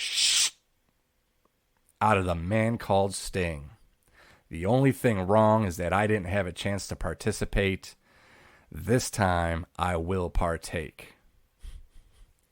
And then Hogan says, spring has sprung and Sting has been stung. But it's fall right now. And it's like, again, kind of like what we were talking about earlier. You had a good moment going with Rude and his promo. Drop the mic, walk out. Exactly. And all of a sudden, Hogan's like, I got one for you guys. How about this one? Just thought of it. It's like the drunk uncle at Christmas time. How about this? Ha! Spring is stung. Wait, hang on. I got it. Let me start it over again. Hang on. Jeez, dude. Yeah. I literally went from a good high to a low right there. Right? Like, you just ruined it. We wasted the good promo on you. He's really the old man that it's like, wow, fuck, we have to let him do it. He's the one paying for all this shit. He's got to get that fucking last word in. I'll tell you what, though. The next segment was my fucking favorite of the night. Gene's on the ramp with Ray Traylor. And Traylor basically says, hey, anytime the NWO attacks me, I get stronger. The NWO attacks him.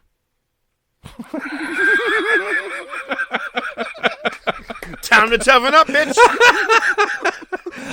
I'm watching it, and I'm like, no shit, that's fucking hilarious. That was the greatest thing ever. I want that to happen more. I want someone like just on SmackDown this week be like, you know what? I know I've been jumped from behind and beaten up, but every time it happens to me, I feel like it's a good step in the direction for me. Bam! Solo Sikoa takes him out. Oh, man.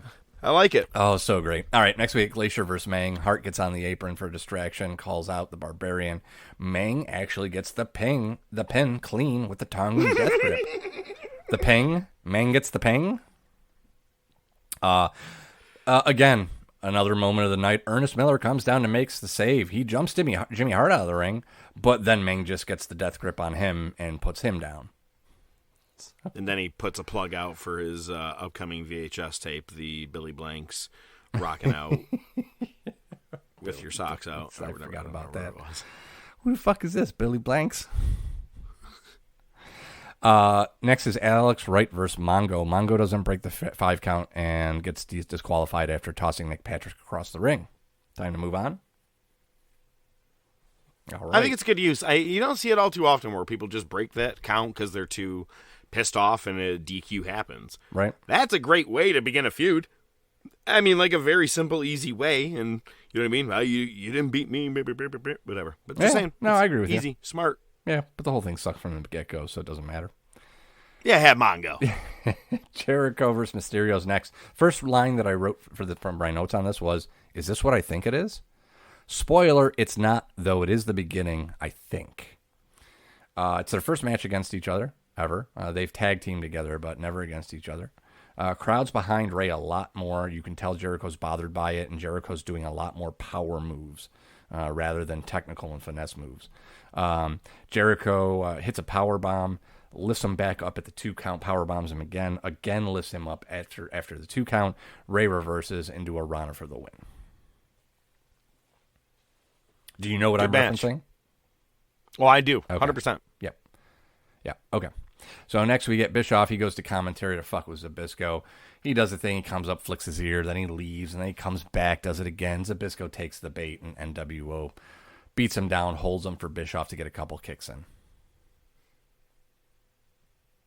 I'm still laughing at the we were watching your match and we put it on fast forward and you still weren't moving. That's just still, goddamn. Scott Hall's the man. God, he was great. Now, hang on. I do want to put notice to something. Did you notice? Not only he gave a shout out to Six, he was wearing a shirt. He was. Yep. And newsflash: this coming Sunday is World War III. Mm-hmm. And you'll probably notice they're all wearing them again. Six is done with the company. Wow, it was that long before he came back to WWF?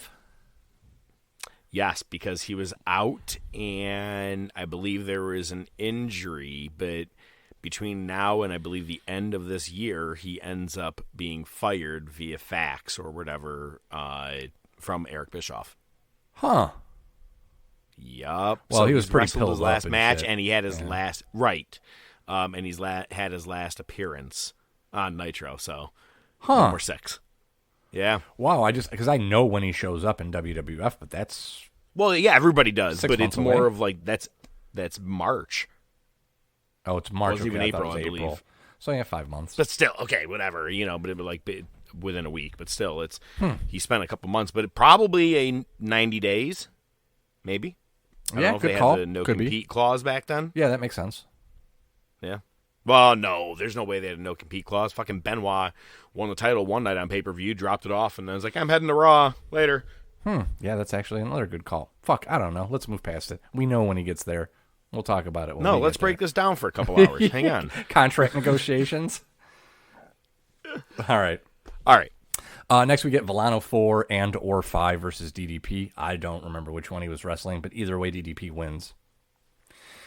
Next we get Dean Malenko versus Eddie for the Cruiserweight title. Lil Nate is the ref in this one. I don't remember seeing him a lot lately. No, that's maybe one of the first times, actually.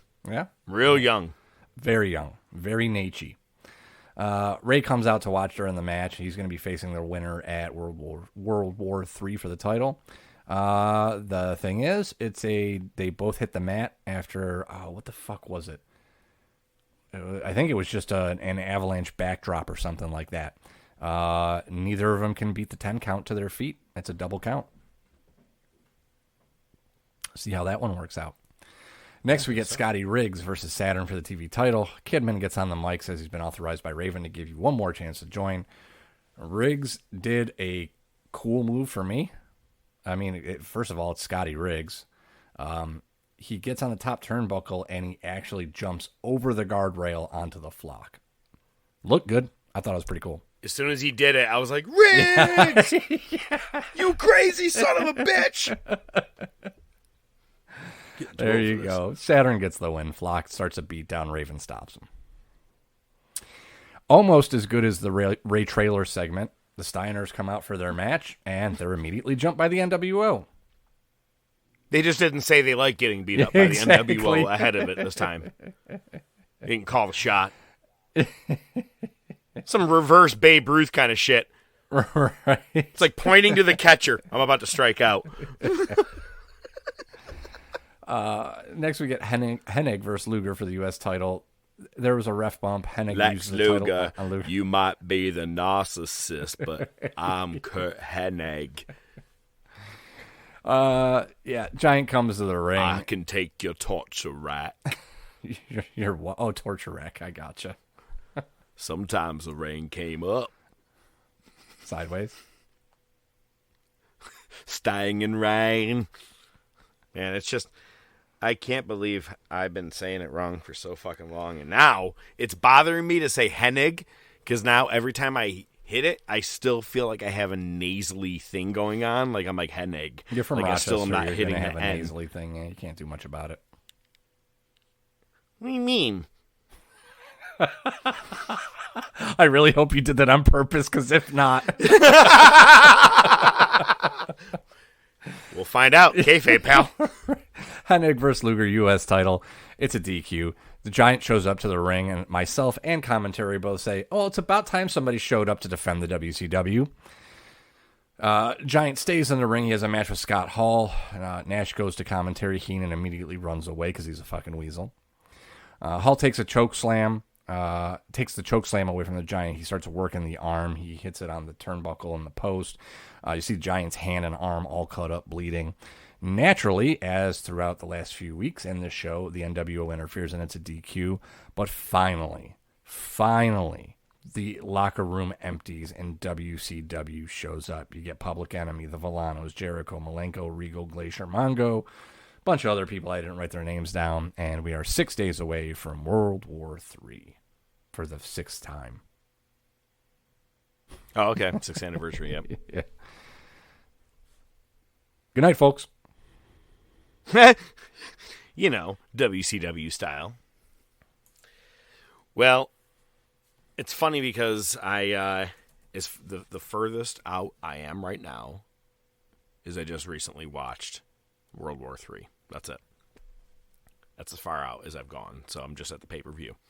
Nice. And God, I forgot how much of a clusterfuck those matches really are. And it's like, 60 was too much, right?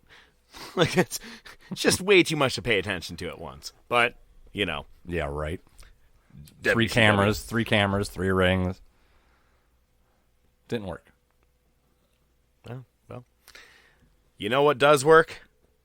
Bringing a documentary crew with you to film your final couple of days at work. That I would like to do. Yeah. That'd be fun. Especially if you're going to clock your boss in the face. I like my boss. I wouldn't want to clock him. I'll hit your boss if you want.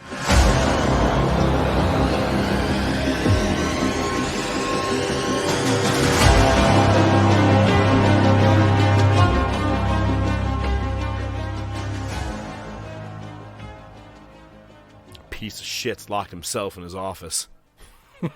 I love that line. I love that line. It's just as soon as he does, and he says it to, was it not Martha? What was his wife's name? I don't remember. Whatever. Doesn't matter. She didn't stay with him. Man, it's there's a lot of people who question the Montreal screw job being a work, right? A lot of people call it a work. What doesn't help, if you think, no, that's a shoot. That's a straight shoot. What doesn't help the argument is him bringing a crew, and all of this just happens to be documented. He knows he's going to get screwed. He's filming all of this in advance, and Vince knows he's going to screw him and allows this documentary crew to be there throughout all of this. And Vince has to sign off on all said stuff, including walking and wobbling like he was coming out of the prison cell for the first time. It was the first solid punch I think that Vince ever took in his life. Covering his head like, oh my God, it's awesome. You see a young Shane right there with him. Mm-hmm. So, of course, we are talking Wrestling with Shadows. And it starts, talking about the big Hall of Fame career of Bret, not Hall of Fame at this point, but also his problems with Shawn Michaels. Man, everything that we've pretty much covered all the way into Monday Night Wars over the last year. Everything from him returning just at the Survivor Series 96, all that's in there, working with Steve, and then also everything with Shawn. Oh God, I love it. And man, it's gonna probably go down a real messed up rabbit hole, and I'm gonna let you speak in a minute. Not a rabbit hole, but just saying something messed up. I love that Shawn is born again, and everything is all by the power of God, and God this, God that, God this. Hey Shawn, did you have anything to do with this? I swear to fucking God, I had nothing to do with this one. My hands are tied on this one. Swear to fucking God, Bret. Swears to God, several times. Yep. And I was like, the best thing is, also besides that, Bret's wife. Hunter, don't tell me you didn't know anything about this. You lying. And you know what? One of these days, he had his head down, and he kept going, I knew not. Don't shut up. You're all going to go back to the hotel tonight, have some drinks with the boys. You'll all laugh about this. One of these days, Hunter, God is going to strike you down. Maybe that's what that was. That's what I was thinking, too. I was like, oh, shit. But also, here is the thing. Hunter. Name's Paul. But I can understand the business where you call people by their wrestling name and shit, but I'm also saying I'm just, was she on the level to call him a wrestler name, or she knew him as Paul? So that's where I'm wondering the work shoot, this documentary, even back then, when it came out, I remember it being broadcasted on the A&E network a lot, because they were also doing a couple of different biographies on, like, Andre the Giant, a couple of guys like that. But when this aired, I was like, so is this all fake? This thing didn't air till probably close to maybe 99.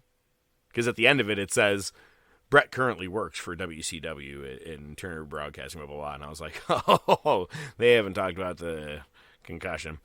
So, all right, man, give me your take on Wrestling with Shadows. It's great. Again, my favorite is, see, what you do here is you take his arm right here, you spin it around, and Stu.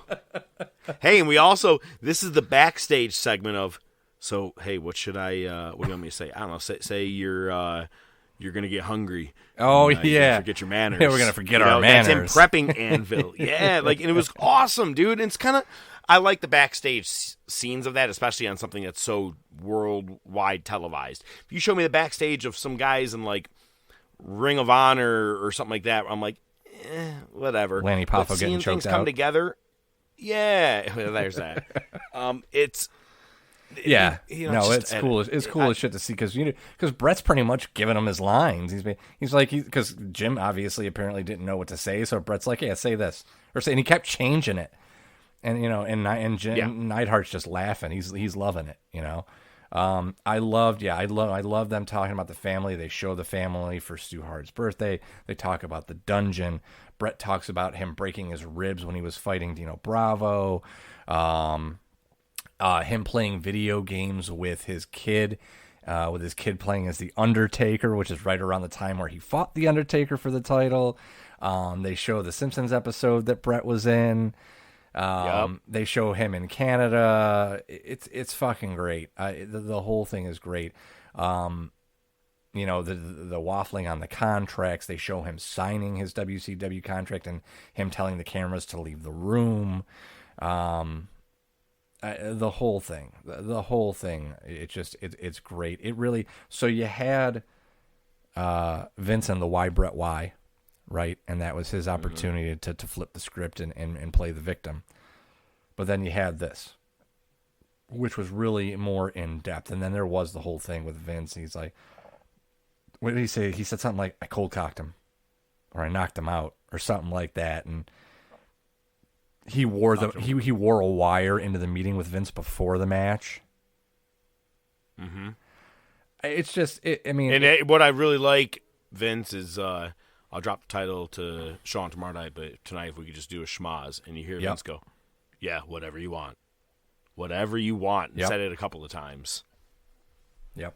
So, and you obviously get a closer look of him going nuts afterwards and smashing everything, and it certainly adds to the mystique of, is this a work or is it a shoot?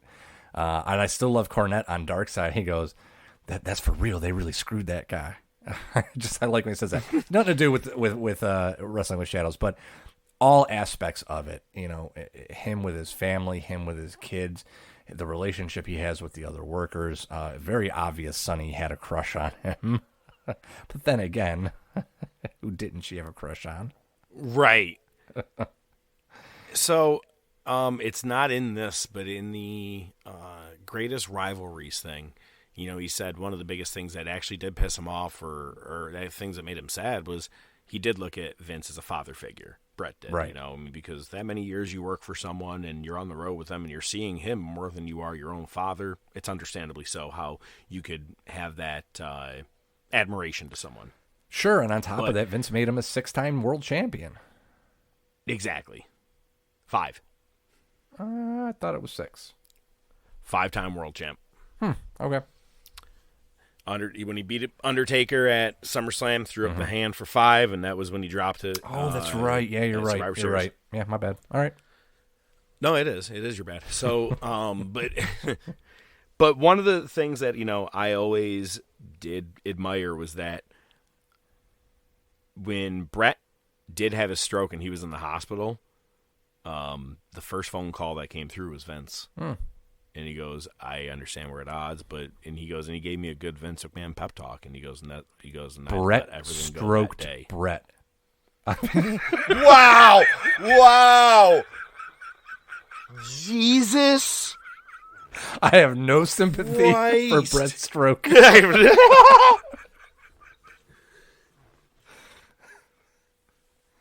Thanks so much for listening to the Top of Wrestling podcast, everybody. I really appreciate you all listening this week. I really don't know where to go from there. I swear to God, that you just kind of ruined everything we were just talking about here.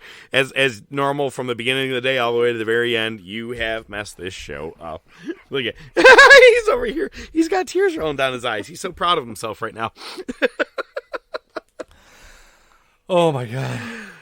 Bret stroked Bret. Wow. Okay. I was laughing so hard I pulled my headphone cable out. So next week, we're going to be obviously reliving the Monday Night Wars even more because we have World War III 1997. And it's funny because until it happened, I forgot who the winner was. That's the best part. I was kind of actually interested in seeing it, which is good. But not only that, next week, speaking of World War III, I am going to be breaking down in our top topic the top 10 matches at World War III pay-per-views. I can guarantee you not one of them will be the 60-man over-the-top rope World War III match. But we have a lot more next week, as always. Plus, we'll be reliving or recapping everything that happened at Full Gear. I am the Professor, Mark Fantasia, bidding you a farewell. Appreciate y'all listening, and he is ODM. As always, not only does he fuck this show up, he leaves you every week with 5 words. Strokes are no laughing matter.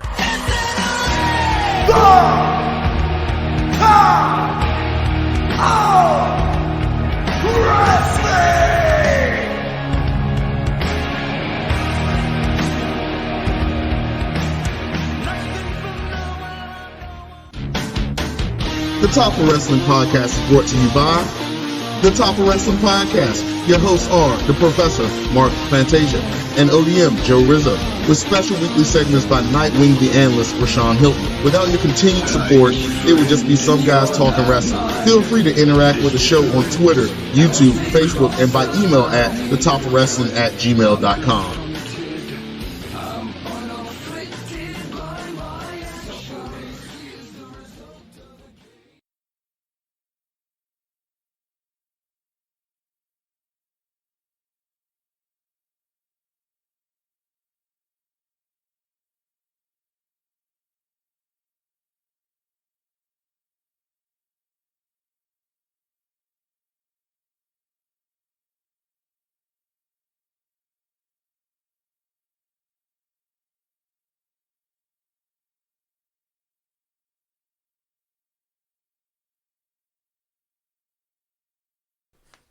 Scared the shit out of my cat. He's over there in dead sleep. He just looks at me like, boy, what the fuck is wrong with you? And now he wants to leave. Like, I'm out of here. Now you have to open the door, asshole.